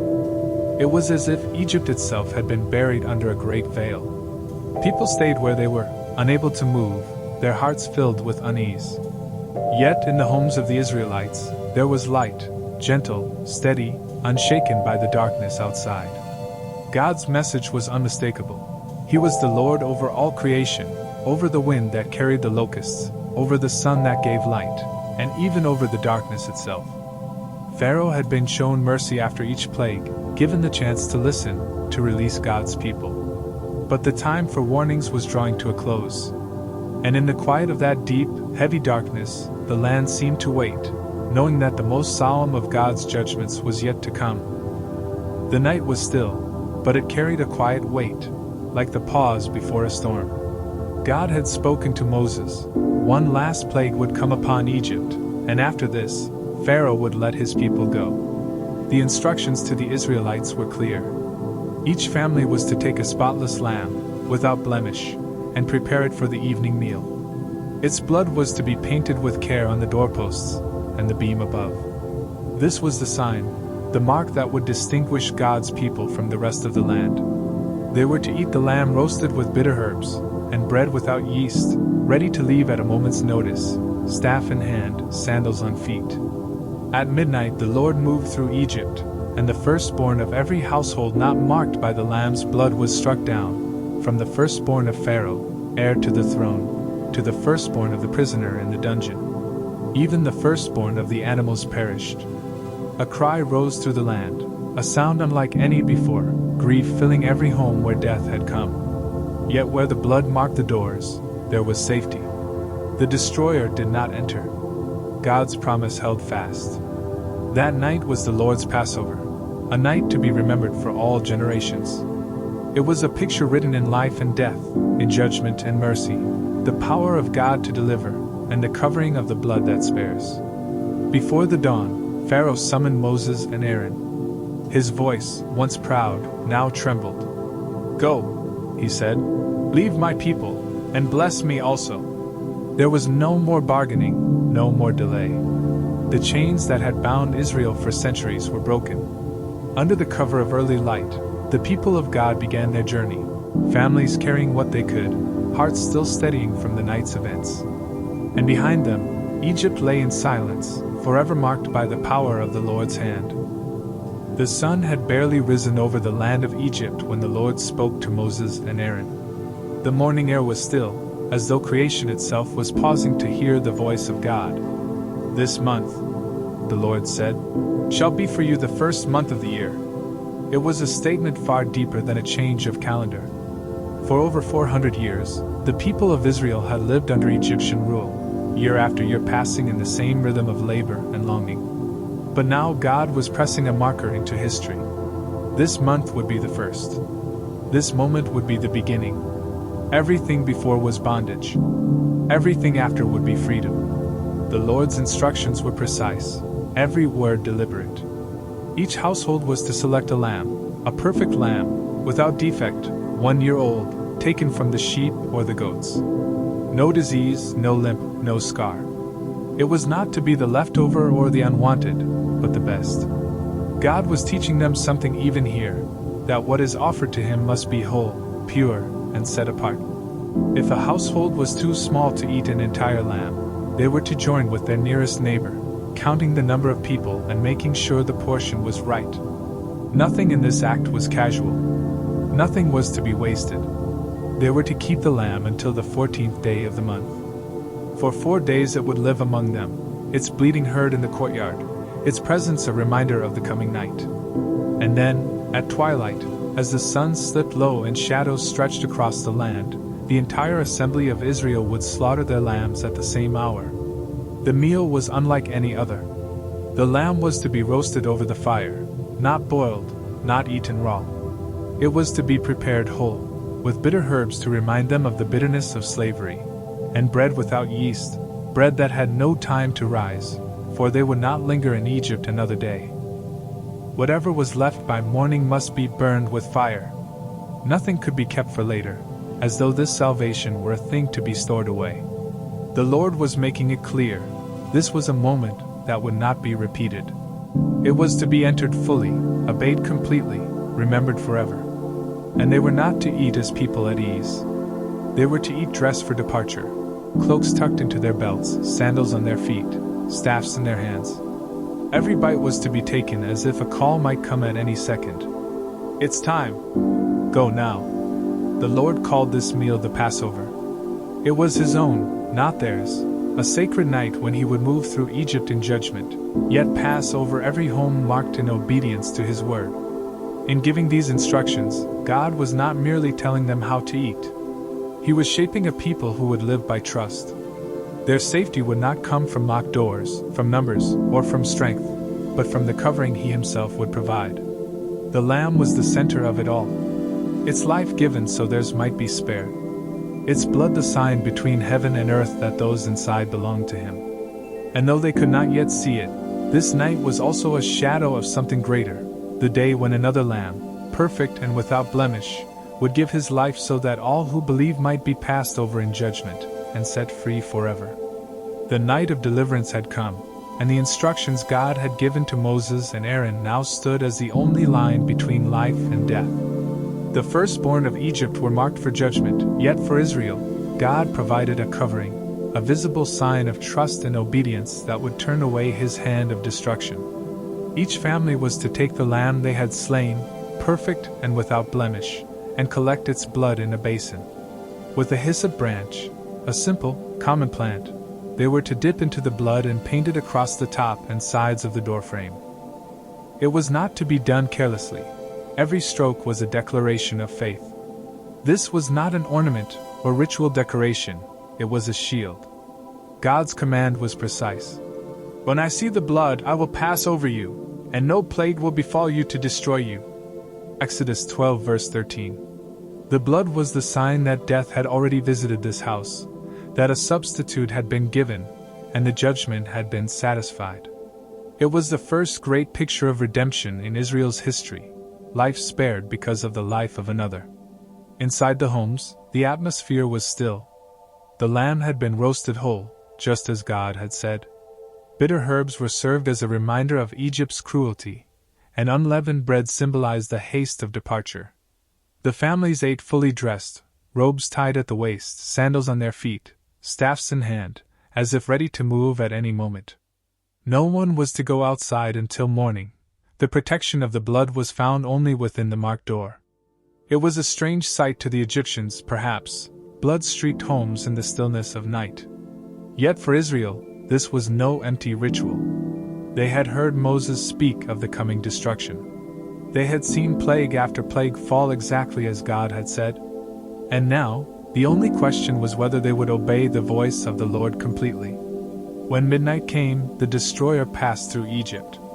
In every home without the blood, the firstborn fell, from Pharaoh's palace to the prisoner's cell, even to the cattle in the fields. But in the homes of Israel, there was peace.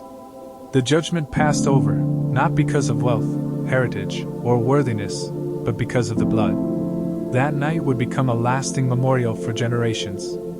Every year, they would remember the blood on the doorposts, and the God who delivered them. And for us, it is a shadow of a greater deliverance, the blood of the Lamb of God, Jesus Christ, who causes the judgment of sin to pass over all who take shelter in him. Midnight came like a hell breath, heavy, still, and ominous. The air over Egypt was thick with tension, though no wind stirred. Every house lay cloaked in darkness, every lamp extinguished, every heart unaware that the hour of judgment had arrived. Then it happened. The angel of the Lord passed through the land, just as God had declared. In the homes of the Egyptians, the firstborn son of every family, from Pharaoh's heir to the child of the lowliest servant, was struck down. Even the firstborn of the livestock fell lifeless. It was sudden, complete, and inescapable. No door could be bolted against it, no rank or wealth could bribe it away, no mother's embrace could shield her child. And so, a cry rose in Egypt. It was not a single voice, but the uniting of countless wails, mothers sobbing in anguish, fathers shouting in disbelief, brothers and sisters screaming into the night.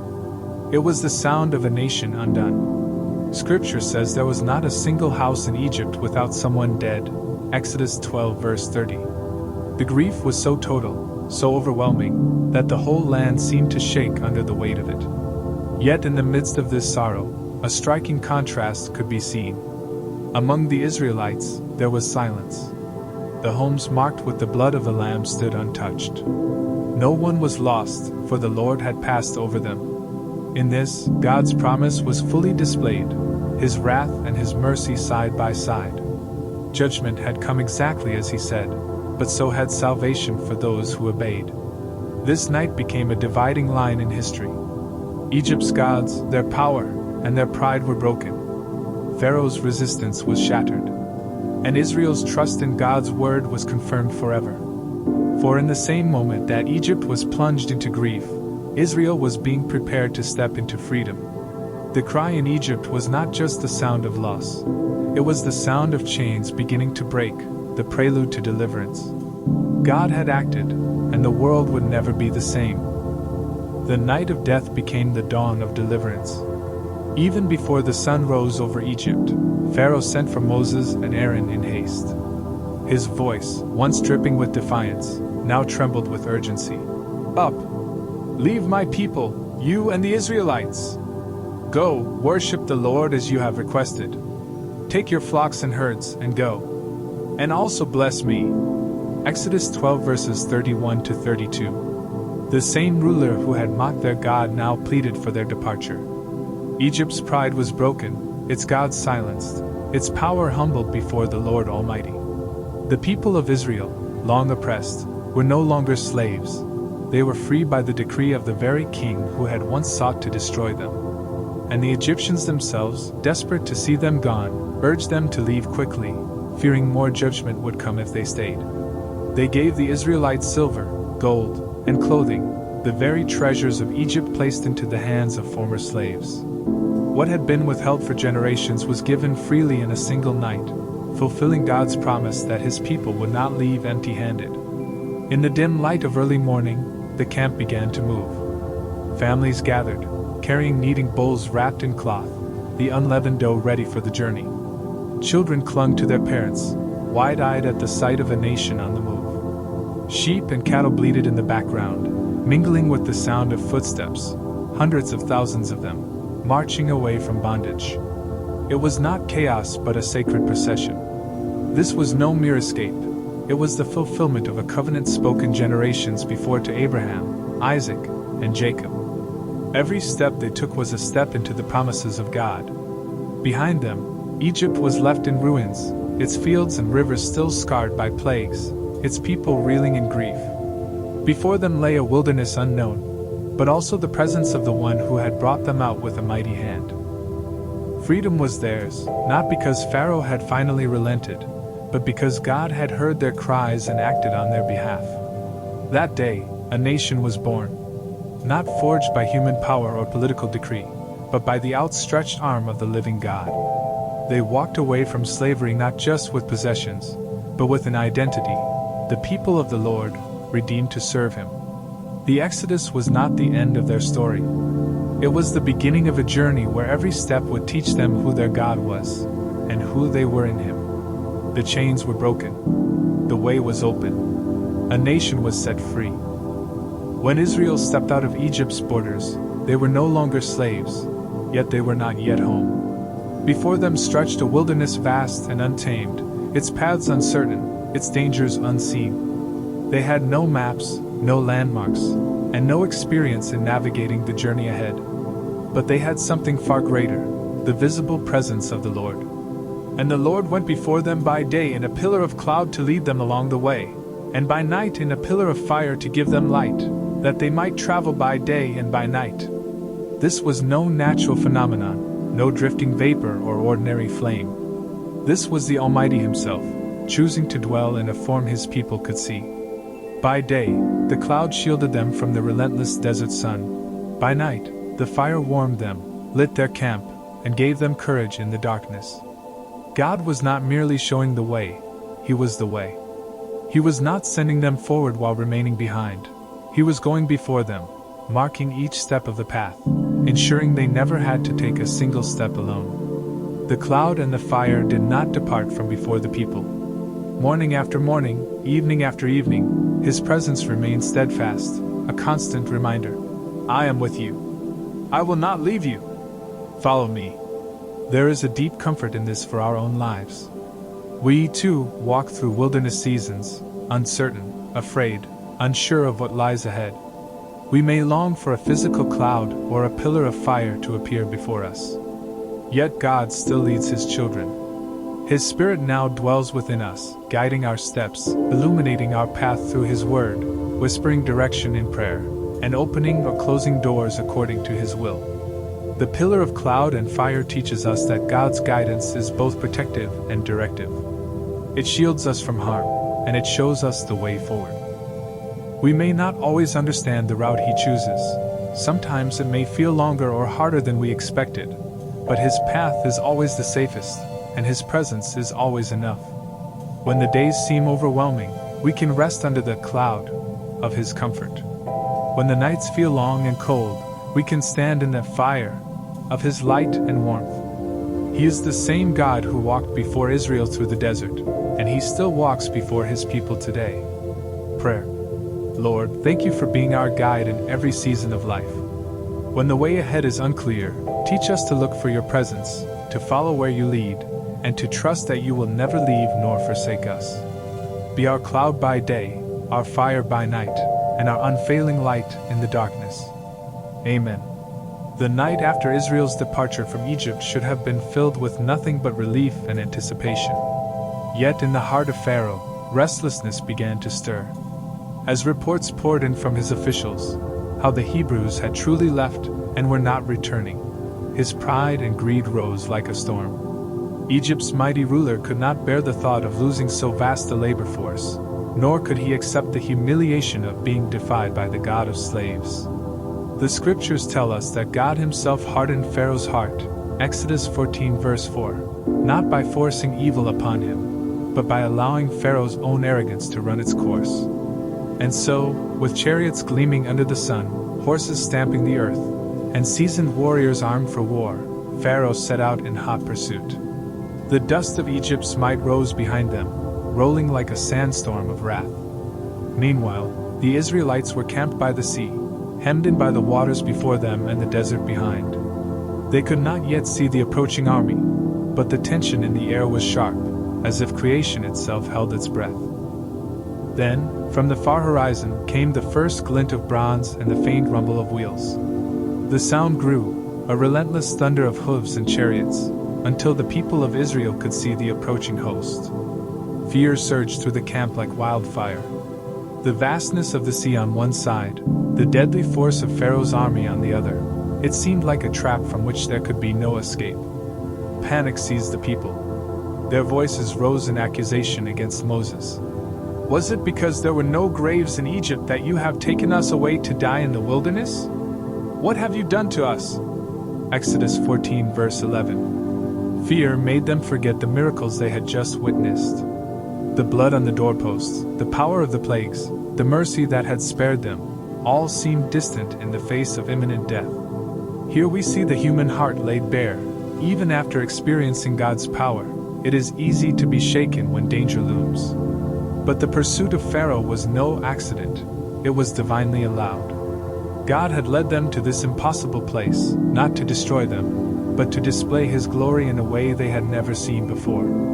Pharaoh's army thought they were chasing fugitives. In truth, they were racing toward the very stage on which God would reveal His unmatched power.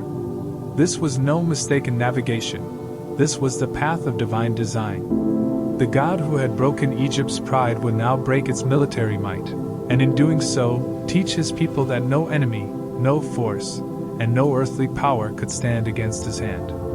And so the chase began, man's might against God's plan, the fury of Egypt against the promises of heaven. It would end, as it always must, with the triumph of the Lord. The air was heavy with fear.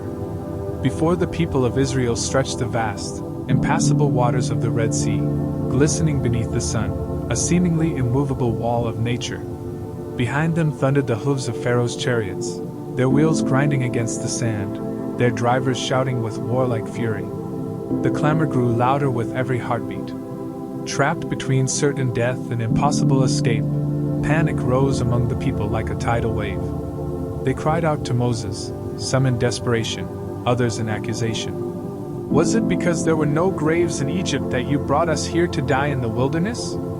The voices were sharp with fear, their words stung with the bitterness of those who had seen God's power yet still wrestled with unbelief. Moses, however, did not waver. He stood, staff in hand, eyes lifted not to the sea nor to the army, but to the God who had called them out of Egypt. His voice rang out over the noise of the crowd, steady, unwavering, full of faith. Do not be afraid. Stand still, and see the salvation of the Lord, which he will accomplish for you today. For the Egyptians whom you see today, you shall see again no more forever. The Lord will fight for you, and you shall hold your peace. The words were like a still wind sweeping over the camp, a reminder that their deliverance would not come by their strength, their weapons, or their strategy, but by the hand of the Almighty. It was not a call to inactivity, but to trust. Not to cower, but to stand in readiness, hearts anchored in the promise that God Himself would act. This moment became a lesson for all generations, that sometimes the greatest act of faith is not to move forward in haste, nor to turn back in fear, but to stand still and watch God reveal His glory. For when we stop striving in our own strength, the waters begin to part. Then the Lord spoke to Moses. Lift up your rod, and stretch out your hand over the sea and divide it. Moses obeyed, and a mighty east wind began to blow, not a gentle breeze, but a fierce, commanding force that carved a path through the waters. The sea heaved and groaned, its depths pulled back until towering walls of water stood on either side, shimmering in the moonlight. The ground beneath became dry, a road where no road had ever been. The people, wide-eyed with awe, stepped forward.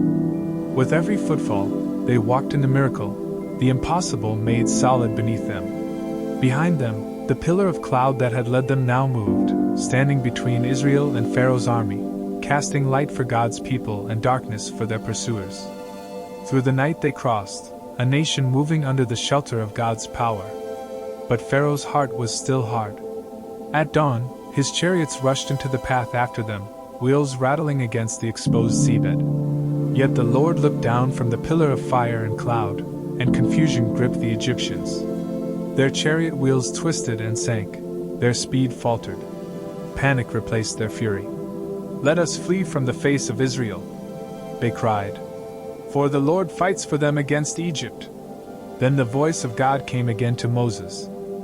Stretch out your hand over the sea, that the waters may come back upon the Egyptians. Moses lifted his hand, and the sea returned with a roar. The walls of water collapsed, swallowing chariots, horses, and warriors alike. The waves closed over them, and not one remained. When the morning light broke, the waters lay calm again, as if nothing had happened, but the shore was lined with the proof of God's judgment. The oppressors were gone, and the people were free. Israel stood on the far side of the sea, breathless, the wind still heavy with the scent of salt and victory. They had seen the salvation of the Lord with their own eyes. And there, on that shore, a song began to rise, a song of triumph to the God who makes a way where there is no way, and who drowns every enemy that dares to stand against His people. On the far shore of the Red Sea, the air was heavy with silence, the stunned quiet that follows a miracle. The people had just witnessed the sea obey the voice of God, and their enemies swept away in its depths. Then the silence broke. Moses, the man who once doubted he could speak, lifted his voice. It was not the voice of a timid shepherd now, but of a leader who had seen the glory of God. He began to sing. I will sing to the Lord, for He has triumphed gloriously. The horse and its rider He has thrown into the sea. The Lord is my strength and song, and He has become my salvation. He is my God, and I will praise Him. My father's God, and I will exalt Him. The people joined in, thousands of voices echoing across the shore, praising the one who fought for them. Their song told the story. The chariots of Pharaoh sunk like stones, the blast of God's nostrils parting the waters, the right hand of the Lord shattering the enemy. It was not just a recounting of events. It was worship. It was testimony. It was the memory of deliverance, sung into the soul of a nation so they would never forget. Then Miriam, the prophetess, Moses' sister, who had once watched from the riverbank as her baby brother floated in a basket, took a tambourine in her hand. Other women followed her, their own tambourines ringing, feet dancing in the sand. Joy overflowed into movement, into rhythm, into celebration. Miriam led them in the refrain. "Sing to the Lord, for he has triumphed gloriously. The horse and its rider he has thrown into the sea." The tambourines rang like the heartbeat of freedom. The people danced because fear had been drowned, because chains had been broken, because God himself had come down to rescue them. That day, the shore became a sanctuary, the sand an altar, the sea a reminder. And the song of Moses and Miriam became more than music, it became a legacy. A declaration for every generation to come. The Lord saves, and there is no one like him. The Red Sea was behind them now, and Egypt was no more than a memory, yet the wilderness quickly proved to be its own trial. 3 days into the desert journey, the heat bore down like a relentless hammer. Their skin was parched, their lips cracked, and their throats burned with thirst. Children cried, animals stumbled, and the once jubilant songs of deliverance had faded into the heavy silence of exhaustion. Then, at last, water was found. The people rushed forward, hope surging in their hearts, only to recoil in despair. The water at Marah was bitter, undrinkable, and seemed to mock their desperation. Frustration erupted like a flood. Murmurs rose into angry complaints against Moses. "What shall we drink?" It was as if the joy of freedom had been swallowed by the sting of disappointment. But Moses did not argue.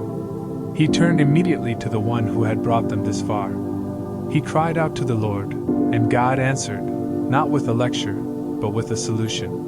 The Lord showed Moses a piece of wood, and at God's command, Moses threw it into the water. Instantly, the bitterness was gone. The water became sweet, pure, and life-giving. Here, God gave more than water. He gave a lesson. At Marah, he made a decree and a promise. "If you listen carefully to the voice of the Lord your God and do what is right in his eyes, I will not bring on you any of the diseases I brought on the Egyptians, for I am the Lord, who heals you." This was not merely about physical healing, but the healing of hearts, faith, and trust. In that moment, the people learned something vital. Obedience was the bridge between need and provision. The same God who could turn the sea into a pathway could turn bitter water into refreshment. What he touched, he transformed. And so, they drank deeply, not just of the water, but of the truth that their God could take what was undrinkable, unbearable, and unfixable, and make it sweet. The wilderness was vast, and hunger came quickly. Their stored grain from Egypt was gone, and the desert gave no harvest. Each day, the emptiness in their stomachs seemed to echo in their hearts. Soon, murmurs began again, sharp words against Moses and Aaron. "If only we had died by the Lord's hand in Egypt. There we sat around pots of meat and ate all the bread we wanted, but you have brought us into this desert to starve." The words were heavy with forgetfulness, forgetting the chains, the cruelty, and the cries of their own labor. But God, rich in patience, did not answer with wrath. Instead, he promised something extraordinary. "I will rain down bread from heaven for you." This bread would not be stored in barns or pulled from ovens. It would descend each morning with the dew, a daily gift from the very hand of God. At dawn, they saw it for the first time, fine flakes like frost covering the ground. The people stared in wonder and asked, "What is it?" In Hebrew, manna. Moses told them, "It is the bread the Lord has given you to eat."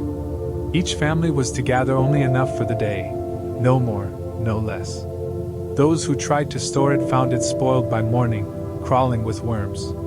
The lesson was clear: provision was to be trusted daily, not hoarded in fear.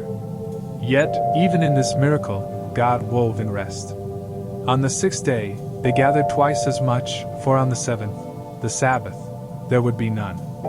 This bread was not just about sustenance. It was about rhythm, faith, and dependence.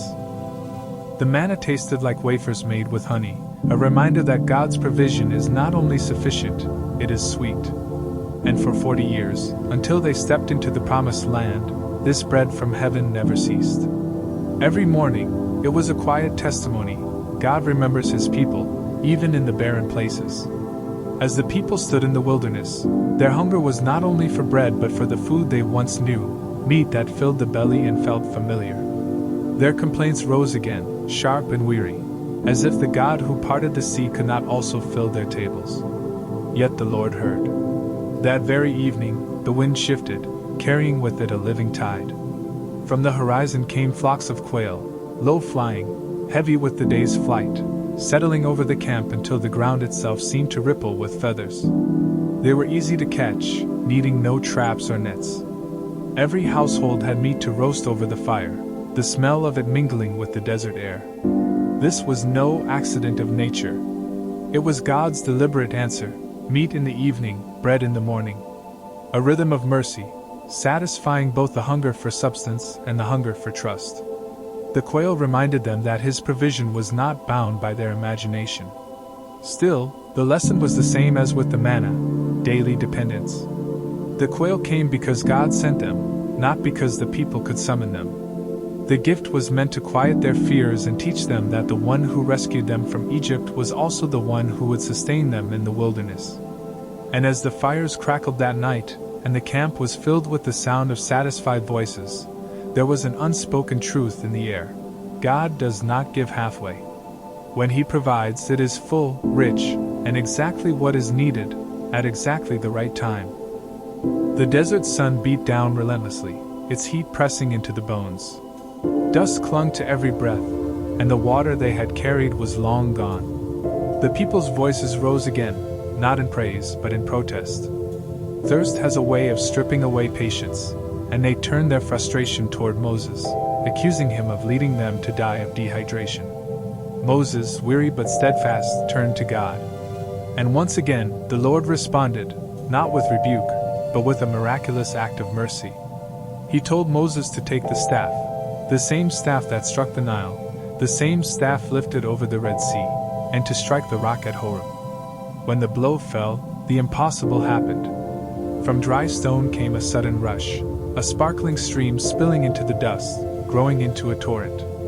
The water flowed freely, enough for every person, every child, every animal in the camp. The place that seemed lifeless became a fountain in the wilderness. This was no ordinary provision, it was a declaration. God was showing them that He could bring life from the barren, abundance from the empty, hope from the hopeless.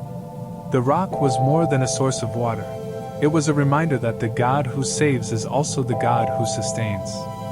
Centuries later, the Apostle Paul would reveal the mystery, that this rock was a symbol of Christ Himself, the living water, struck for the sake of His people, that life might flow to all who are thirsty. In that moment in Horeb, as cool water touched parched lips, the truth was clear: God's care does not fail, even when His people's faith does. And in every wilderness of the soul, He remains the rock that gushes living water. The air was thick with awe before the first sound ever broke it. The people stood at the base of Mount Sinai, gazing upward at the shrouded peak. Dark clouds gathered and swirled, wrapping the mountain like a cloak. Lightning flashed within the mist, and the deep rumble of thunder rolled across the valley.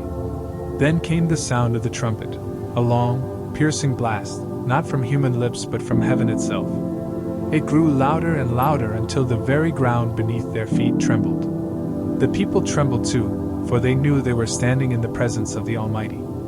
Fire descended upon the mountain, and smoke rose like a great furnace. The smell of it filled the air, sharp and wild. The mountain itself shook, as though it, too, was responding to the voice of God. And then Moses was called upward, alone, into that holy fire and shadow. This was no ordinary meeting. It was the Creator stepping down to speak to His people, not from a distant heaven, but from the heart of the earth's trembling. The thunder and smoke were not meant to drive them away, but to show them the weight of His holiness. This was the God who had parted seas and rained down bread, now calling His people into covenant relationship. In that moment, they saw both His majesty and His mercy, power that could level mountains, yet chose to come close to a flawed and fearful people. It was a reminder for all generations that the God of thunder is also the God who desires to speak with us. The thunder still echoed in the people's ears when the voice spoke, not in whispers, not through a prophet, but directly from heaven. It was not a voice like theirs. It was weighted self-made sound, a voice that seemed to come from everywhere and nowhere at once. Every syllable pressed into their bones, and every word was etched deeper than stone. God spoke 10 words, not suggestions, not advice, but living commands that carried the authority of the one who made the heavens and the earth. They began with relationship, not rule. I am the Lord your God, who brought you out of Egypt, out of the house of slavery. Before any command was given, he reminded them who he was and what he had done. His laws were not the cold decrees of a distant ruler. They were the covenant terms of a God who had rescued them. Then came the commands, each like a chisel strike against the hardness of human pride. They were to have no other gods, because no other gods had saved them. They were not to make idols, because no created thing could represent the Creator. They were not to misuse His name, because His name was holy and powerful. They were to remember the Sabbath, because rest was as sacred as work, and it reminded them they belonged to Him. They were to honor their father and mother, because family was His design for teaching love and respect. They were to refuse murder, adultery, theft, false witness, and coveting, because His people were to live in a way that reflected His justice, His purity, His truth, and His contentment. The mountain roared with power, but the words themselves were pure and steady, like a plumb line dropped from heaven. They revealed not just how to live, but how to love, God first, then neighbor. The people stood trembling, overwhelmed by the nearness of His voice. They begged Moses to speak to them instead, afraid that if God continued, His sheer holiness would consume them. But Moses knew the truth. This was not destruction they were hearing, but invitation. In that sacred moment, the 10 Commandments were not just written on tablets of stone. They were written in the history of the world, a covenant call to live in step with the heart of the one who made us. The mountain still smoked, and the echoes of God's voice lingered like the afterglow of lightning. Moses descended with the words of the Lord fresh in his heart, carrying not just commands, but a covenant, a binding promise between God and His people. He gathered the elders of Israel and told them everything the Lord had spoken. The people answered with one voice, their cry rising like incense into the air. All that the Lord has spoken we will do. It was not a hesitant agreement. It was the solemn pledge of a people who had seen His power and tasted His deliverance. The next morning, Moses built an altar at the foot of the mountain and set up 12 stone pillars, one for each tribe of Israel. Young men offered burnt offerings and sacrificed young bulls as peace offerings to the Lord. The smell of the sacrifice mingled with the mountain's wind, a reminder that covenant was costly. Moses took half of the blood from the sacrifices and placed it in bowls. The other half he sprinkled on the altar. Blood, life itself, was the seal of this promise. Then he read aloud the book of the covenant, the words God had spoken. Again the people declared, all that the Lord has spoken we will do, and we will be obedient. Then came the holy moment. Moses took the blood and sprinkled it on the people, saying, Behold the blood of the covenant that the Lord has made with you in accordance with all these words. The red droplets on their skin were not just marks.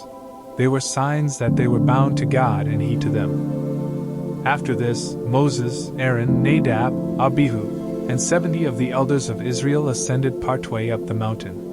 There Scripture says they saw the God of Israel, not in His full glory, but in a vision so breathtaking it defies description. Under His feet was something like a pavement of sapphire, clear as the sky itself. And in His mercy, He did not strike them down. Instead, they ate and drank in His presence, a covenant meal with the Creator of the universe. This was no ordinary treaty, no fragile human alliance. It was a union sealed in blood, bound by love, and upheld by the God whose voice had shaken the mountain. Israel was now His covenant people, and He was their God, not for a season, but for all generations to come. The covenant had been sealed, the promises spoken, and the people stood at the foot of Sinai with the memory of sapphire pavements still fresh in their minds. But now a new chapter began, one that would test their patience, faith, and memory. The Lord called Moses higher, into the thick cloud that rested on the mountain like a crown. For 6 days, the cloud covered the summit, a holy veil between heaven and earth. On the seventh day, God's voice broke through, calling Moses to enter. To the people below, the sight was terrifying and beautiful all at once. The glory of the Lord appeared like a consuming fire at the top of the mountain. From their vantage point, it was as though the peak itself burned with divine flame, yet Moses stepped into it without fear, drawn upward, not consumed. Moses disappeared into the cloud, leaving Aaron, Hur, and the elders behind to guide the people in his absence. Days passed. Then weeks. The mountain still burned, but there was no sign of Moses. In that time of waiting, faith began to thin. At first, the people spoke in whispers, wondering what Moses was hearing, what instructions God was giving. But slowly, their curiosity turned to uncertainty, and uncertainty to restlessness. 40 days and 40 nights Moses remained with the Lord, receiving not only the stone tablets inscribed by the very finger of God, but also detailed instructions for the tabernacle, a dwelling place for his presence among them. These were sacred blueprints, every measure and material infused with meaning, every design reflecting the holiness of the one who would live among his people. While the mountain blazed above, the people waited below. The fire was constant, but their hearts wavered. The delay was long, and in that long silence, impatience began to grow roots. They had been invited into covenant with the living God, but as the days stretched on, they would soon be tempted to shape a God they could see, touch, and control. The test had begun, not for Moses in the fire, but for Israel in the waiting. It was a meeting that would mark them forever. For on that mountain, in the midst of trembling earth and blazing fire, God was drawing near, not to crush them, but to call them into covenant. The mountain still thundered. The presence of God had not lifted. But for the people at the base of Sinai, the waiting felt endless. Days had stretched into weeks since Moses disappeared into the cloud, swallowed by holy fire and mystery. At first, there was awe. They would stand and watch the lightning arc across the summit, the smoke curling upward like incense. They whispered about what God might be speaking to Moses. They recalled the sea parting, the manna falling, the quail arriving at twilight. But slowly, awe faded into unease. And unease grew into frustration. Moses had not returned. Perhaps he was gone for good. Perhaps this unseen God who spoke in thunder had claimed him, and now they were leaderless in the wilderness. In their impatience, fear found a foothold. What if the God who brought us out of Egypt will not lead us any further? The human heart does not like uncertainty. It craves what it can see, touch, and control. So they turned to Aaron. "Make us gods who will go before us," they demanded. "As for this Moses, the man who brought us up from Egypt, we don't know what has happened to him." It was a tragic turning point. They had been invited into covenant, chosen by the living God, rescued by his own hand, and yet they traded trust for the illusion of control. This is the nature of impatience with God. It blinds us to his past faithfulness, and convinces us we must build our own substitute for his presence. It was true in the shadow of Sinai, and it is true today. When we stop waiting on God, we begin shaping idols with our own hands. But as the story will show, even in this failure, God's mercy was already stirring. He was not done with his people, not yet. Aaron stood before the restless crowd. Their voices pressed in like a tide, urgent, demanding, unwilling to hear reason. Perhaps he feared their anger. Perhaps he wanted to quiet the storm. Perhaps he himself was struggling with the silence of God. "Take off the gold earrings your wives, your sons, and your daughters are wearing," Aaron told them, "and bring them to me." The people obeyed with unsettling speed, stripping away the gold they had brought from Egypt, the very treasure God had given them as provision for the journey. What had been intended as a blessing was about to be bent toward sin. Aaron took the gold, melted it down, and shaped it with a tool until it became the form of a calf, small enough to carry, large enough to inspire awe. It gleamed in the sunlight. It was tangible, visible, manageable. "This," the people shouted, "is your God, Israel, who brought you up out of Egypt." The words struck like a wound. They had replaced the invisible, living creator with a lifeless image of their own making. Aaron built an altar before it and declared, Tomorrow there will be a festival to the Lord." In trying to blend the worship of the true God with the image of an idol, Aaron blurred the line between truth and falsehood. It is a dangerous thing to reshape God into something we can control. It is no longer God we worship, but a reflection of our own desires. The next morning, they rose early. Burnt offerings were made. Peace offerings were brought.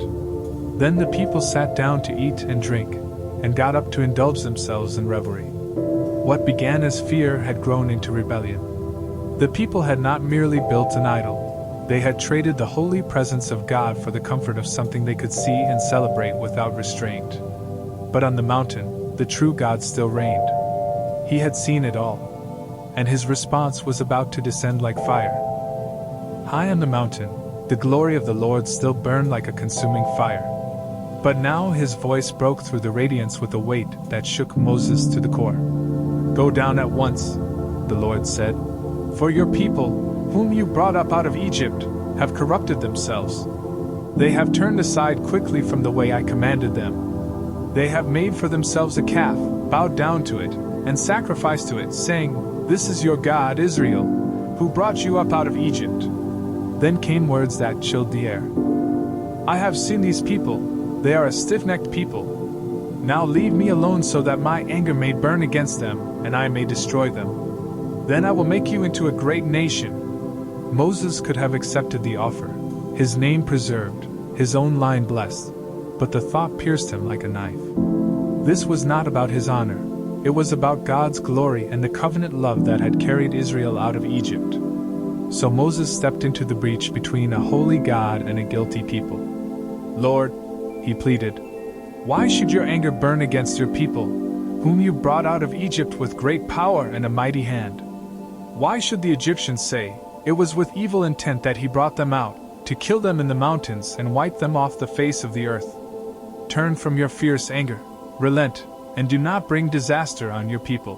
Remember your servants Abraham, Isaac, and Israel, how you swore by yourself to make their descendants as numerous as the stars, and to give them this land forever." This was not an argument against God's justice. It was an appeal to his mercy, to his unchanging promise, to his reputation among the nations. And the Lord relented. The wrath that could have swept the camp away was held back by the intercession of one man standing in covenant with God. Here, in the smoke and silence of the mountaintop, we see the heartbeat of the gospel before it was fully revealed.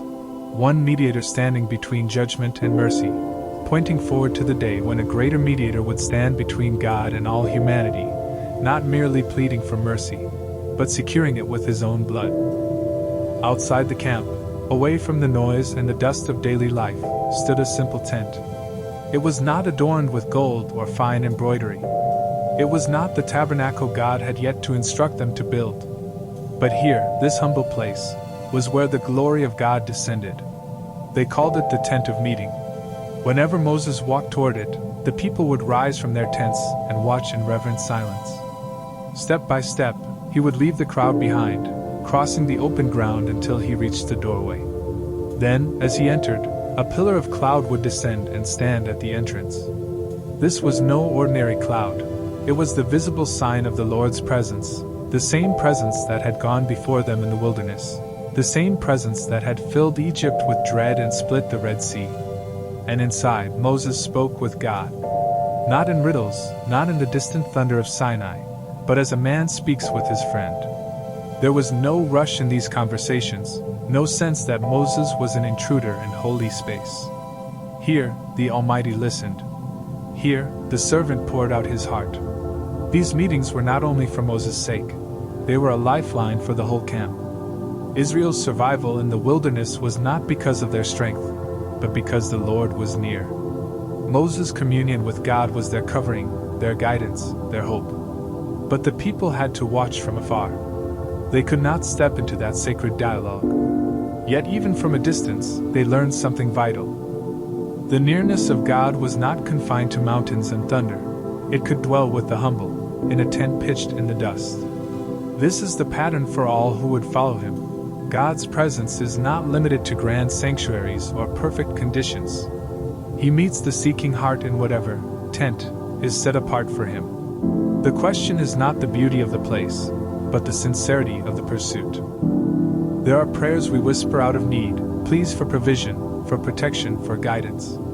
And then there are prayers that rise from a deeper hunger, a longing that no earthly gift can satisfy. Moses had seen wonders. He had watched the Red Sea split, manna fall from heaven, water gush from a rock. He had stood in the thick darkness of Sinai while the mountain trembled under the voice of God. But still, it was not enough. His heart longed for more, not more miracles, but more of God Himself. So Moses dared to ask what few would even think to say. "Show me your glory." This was not a request for another sign or display of power. It was a plea to see God's very essence, His beauty, His fullness. Moses was asking to draw near to the blazing center of who God is. And the Lord, in His mercy, answered, but with a boundary. "You cannot see my face, for no one may see me and live. But I will cause all my goodness to pass before you, and I will proclaim my name in your presence." It was a gentle reminder.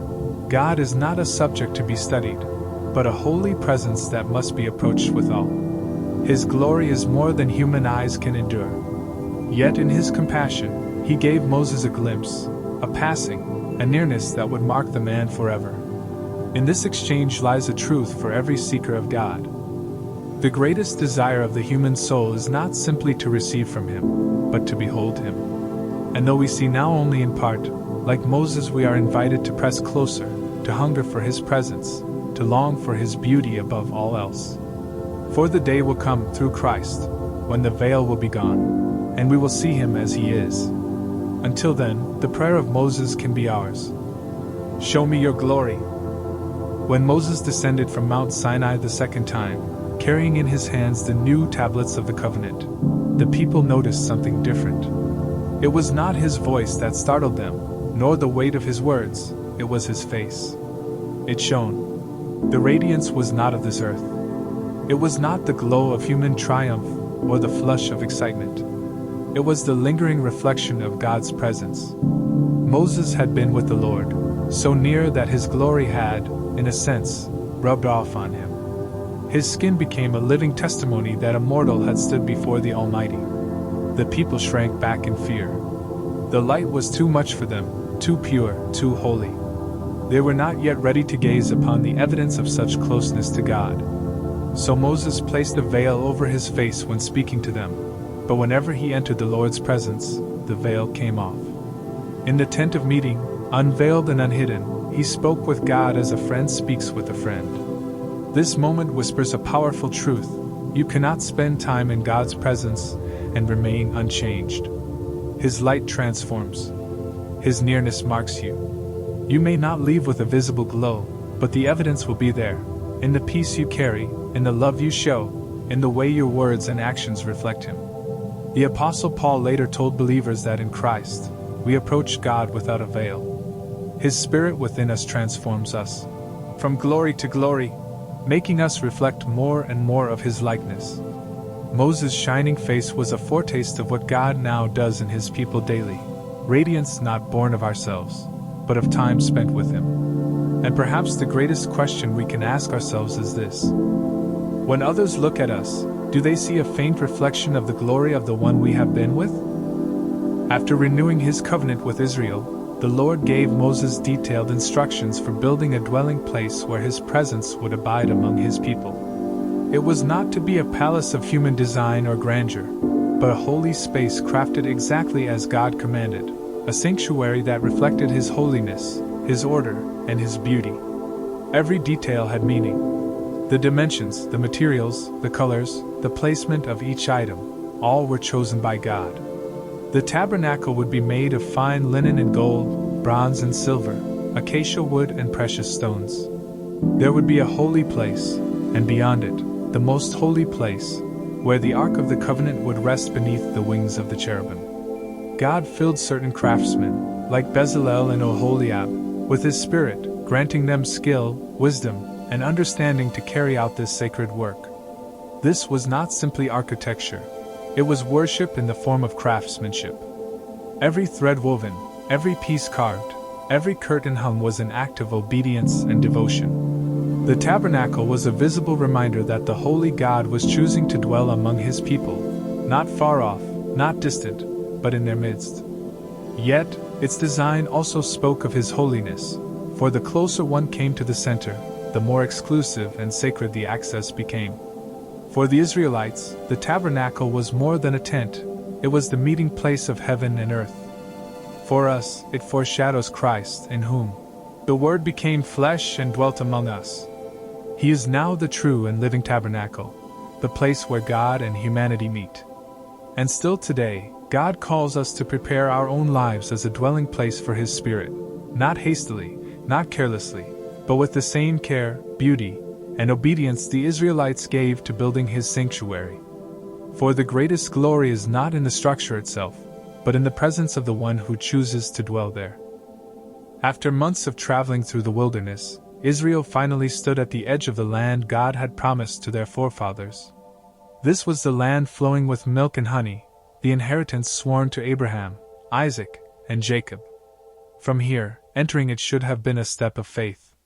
Instead, it became a test, and a revealing one. At God's command, Moses sent 12 men, one from each tribe, to explore the land of Canaan. They were leaders, trusted representatives, tasked with scouting its cities, its people, and its fruit. For 40 days, they walked its hills and valleys, saw its fortified cities, and tasted its abundance. They returned carrying a cluster of grapes so large it had to be borne on a pole between 2 men, along with pomegranates and figs, a living testimony that the land was as good as God had said. But alongside the beauty, they had also seen something else: giants. The descendants of Anak, warriors who towered over ordinary men. Their cities were strongholds with walls rising high. And in that moment, what they saw began to overshadow what God had promised. 10 of the spies gave a report soaked in fear. "We can't attack these people. They are stronger than we are. We seemed like grasshoppers in our own eyes, and we looked the same to them." Their words spread through the camp like poison, turning anticipation into despair. Only Joshua and Caleb spoke differently. They saw the same land, the same giants, the same walls, but they also saw the same God who had split the Red Sea and crushed Pharaoh's army. Their report was simple: "The Lord will give it to us. Do not be afraid." Here, the nation faced a choice: faith or fear. The land was before them, but entering it required trust that God's power was greater than any obstacle. Tragically, they chose to believe the voices of fear over the voice of promise. This moment stands as a mirror for us.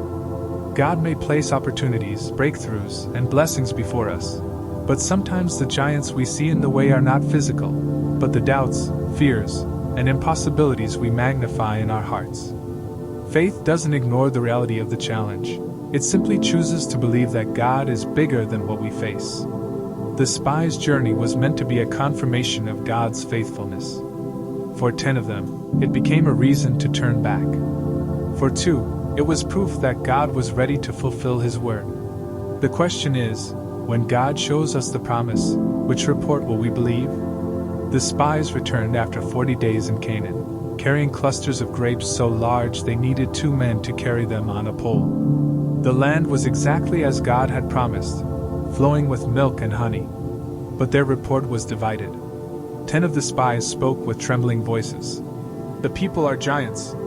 Their cities are fortified. We are like grasshoppers in their sight." Only 2 men, Joshua and Caleb, stood firm in faith.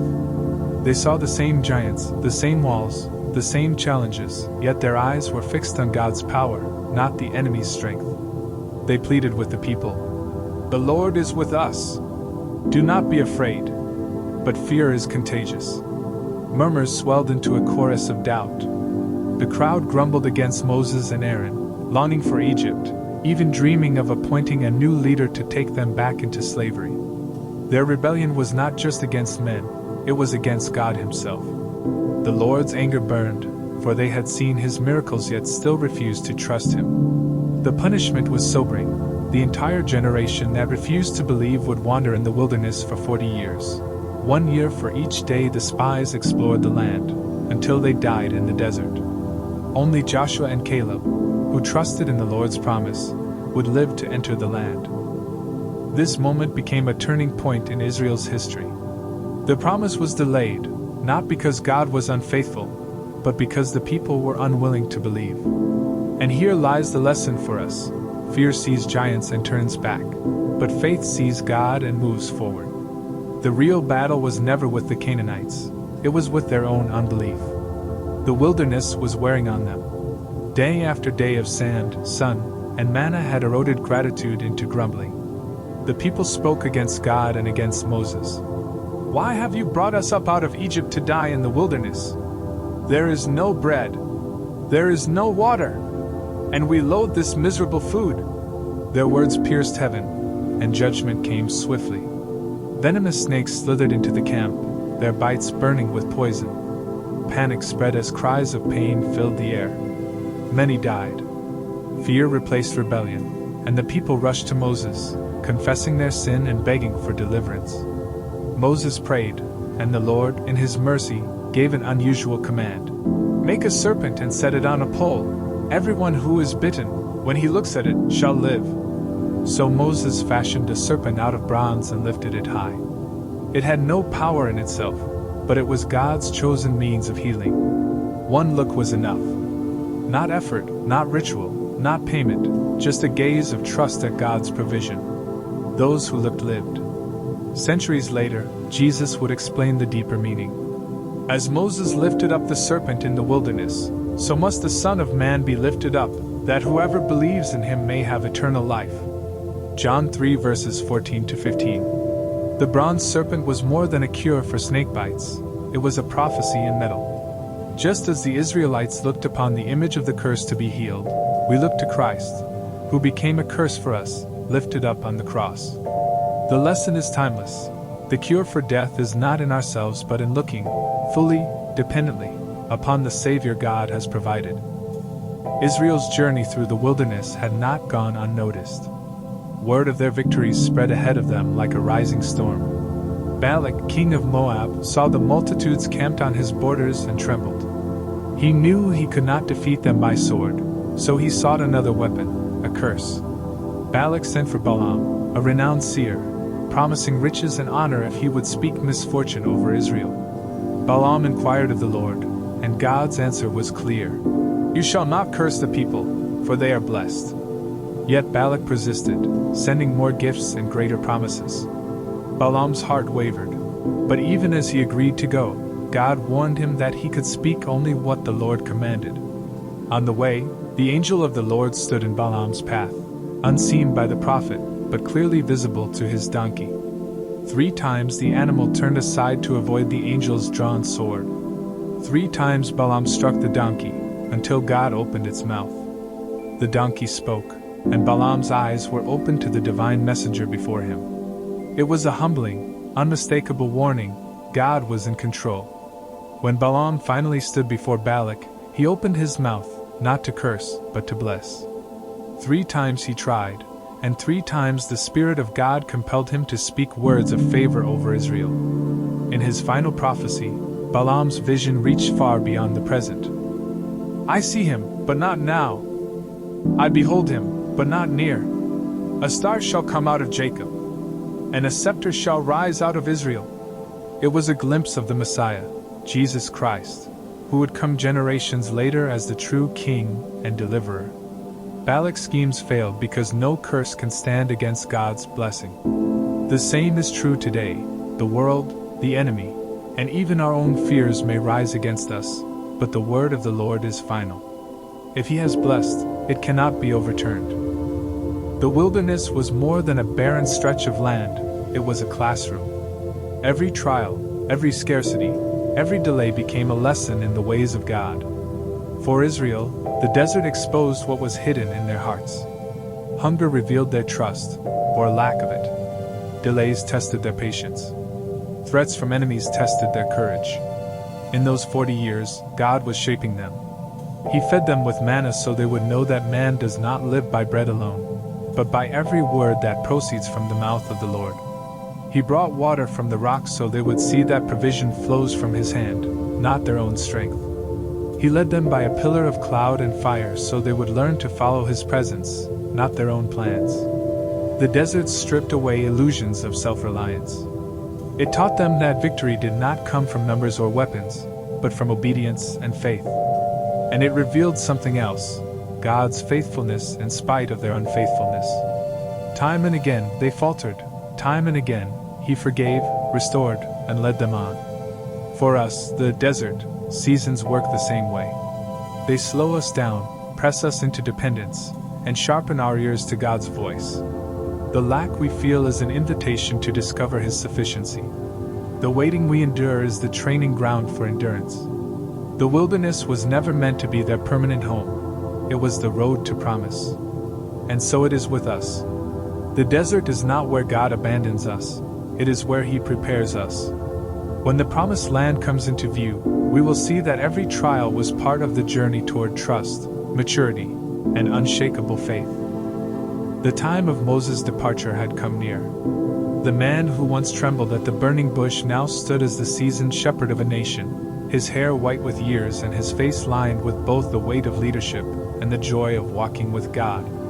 Before he would ascend Mount Nebo for the final time, there remained one last act of love, a blessing over the tribes of Israel. Gathering them together, Moses spoke not as a lawgiver, but as a father to his children. His words were rich with history, prophecy, and promise.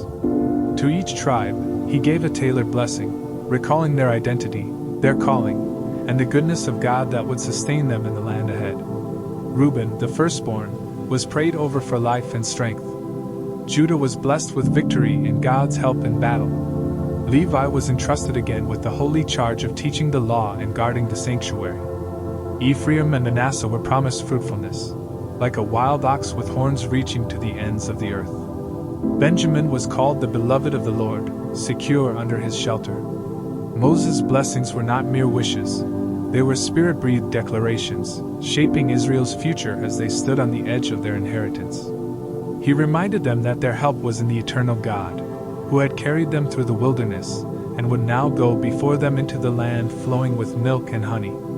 It was a moment heavy with both joy and parting. Moses was not bitter that he would not enter the land himself. His heart overflowed with gratitude that God had kept His word to bring the people this far.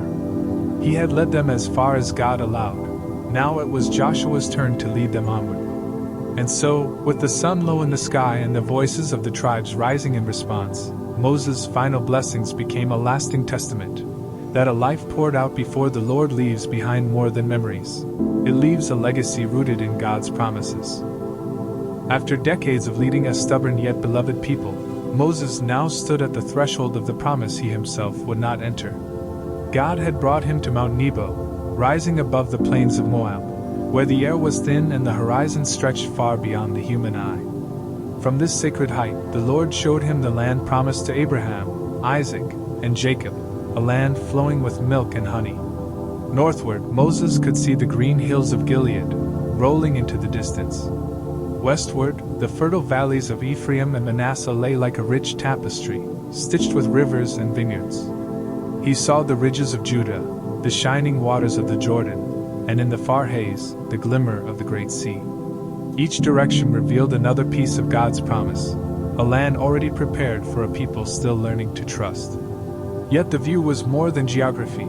It was prophecy fulfilled. Every mountain and plain testified to God's faithfulness. The Lord had brought His people out of Egypt, through the wilderness, and now to the very border of their inheritance. And though Moses could not set foot in it, the vision was a gift, a final reassurance that God's word never fails. For Moses, this moment was not one of bitterness, but of peace. He had run the race given to him. His mission was complete. And as the wind swept over Mount Nebo, carrying with it the scent of the land below, it was as if God Himself was saying, "Well done, my servant! You have been faithful in all my house." From that height, Moses looked, not with regret, but with gratitude, knowing the same God who brought Israel this far would carry them the rest of the way. The time had come. For 120 years, Moses had walked the earth, 40 years in the courts of Egypt, 40 in the wilderness tending sheep, and 40 leading a stubborn, beloved people through deserts and valleys, toward a promise he would never enter. There was no great ceremony as he prepared to leave. No trumpet blast, no public farewell. The Lord himself was his only audience. Scripture tells us that Moses went up from the plains of Moab to Mount Nebo, knowing this would be his final climb. His steps were steady, but his heart must have been full of memories, of the weight of years, and of gratitude that God had allowed him to see the journey through to its end. He had poured out his life for the people, interceding when God's wrath burned, teaching them the law, showing them what it meant to follow the Lord. Now, his service was complete. This was not a departure of defeat, but of quiet faithfulness. Moses was not being cast aside, he was being called home. His mission had been fulfilled. His work was done. And though the people would mourn, the greatest comfort was this: Moses would not step into the promised land, but he would step into the presence of the Lord. The leader who had once feared to speak now walked silently with God, his life ending not in tragedy, but in the peace that comes from obedience to the very end. There are few moments in all of Scripture as tender, as mysterious, and as holy as the final scene of Moses' life. After a lifetime of obedience, intercession, and leadership, after 40 years of guiding a stubborn people through the wilderness, Moses takes his last breath, and the Lord himself becomes his undertaker. Deuteronomy 34 tells us plainly, "He buried him in the valley in the land of Moab, opposite Beth Peor. But no man knows his burial place to this day. No human hand laid him to rest. No grand procession marked his passing. No monument was raised in his honor. Instead, the Creator of heaven and earth stooped down, as a loving father might cradle the head of a child, and placed his servant in the ground with his own hands." We are left with questions the text does not answer. Why did God bury Moses in secrecy? Perhaps it was to keep Israel from turning Moses into an object of worship, building a shrine or making him a rallying point for rebellion. Or perhaps the reason was even simpler. This was an act of divine intimacy, a private goodbye between a faithful servant and his God.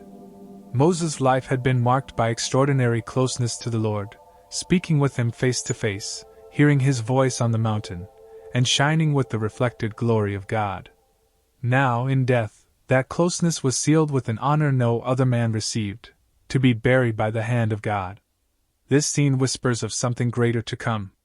Just as God took care of Moses in death, so he promises to take care of all his children, not only in this life but in the moment we cross from time into eternity.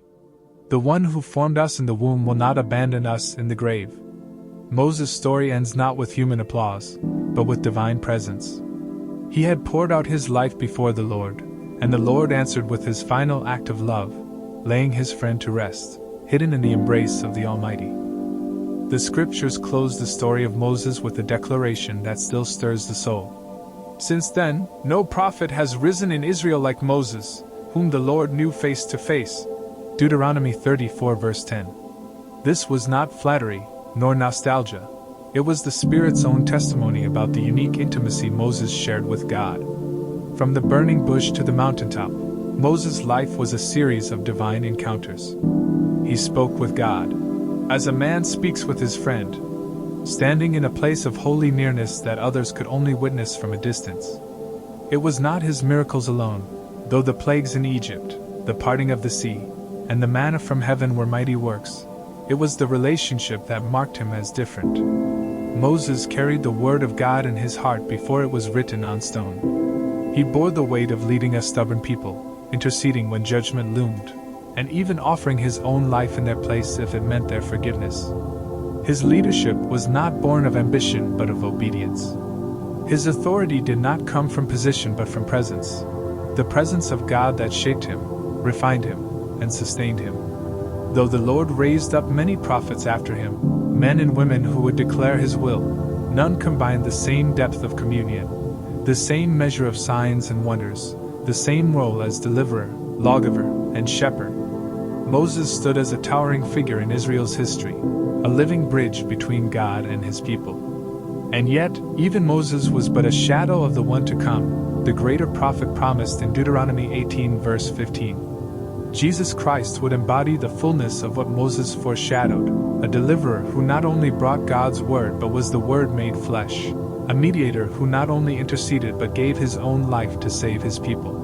Moses' life reminds us that intimacy with God is worth more than any earthly accolade, and obedience to his call leaves a legacy that time cannot erase. His story does not end in sorrow over a land he could not enter, but in the joy of having walked with God as few ever have, face to face, heart to heart, until the very end.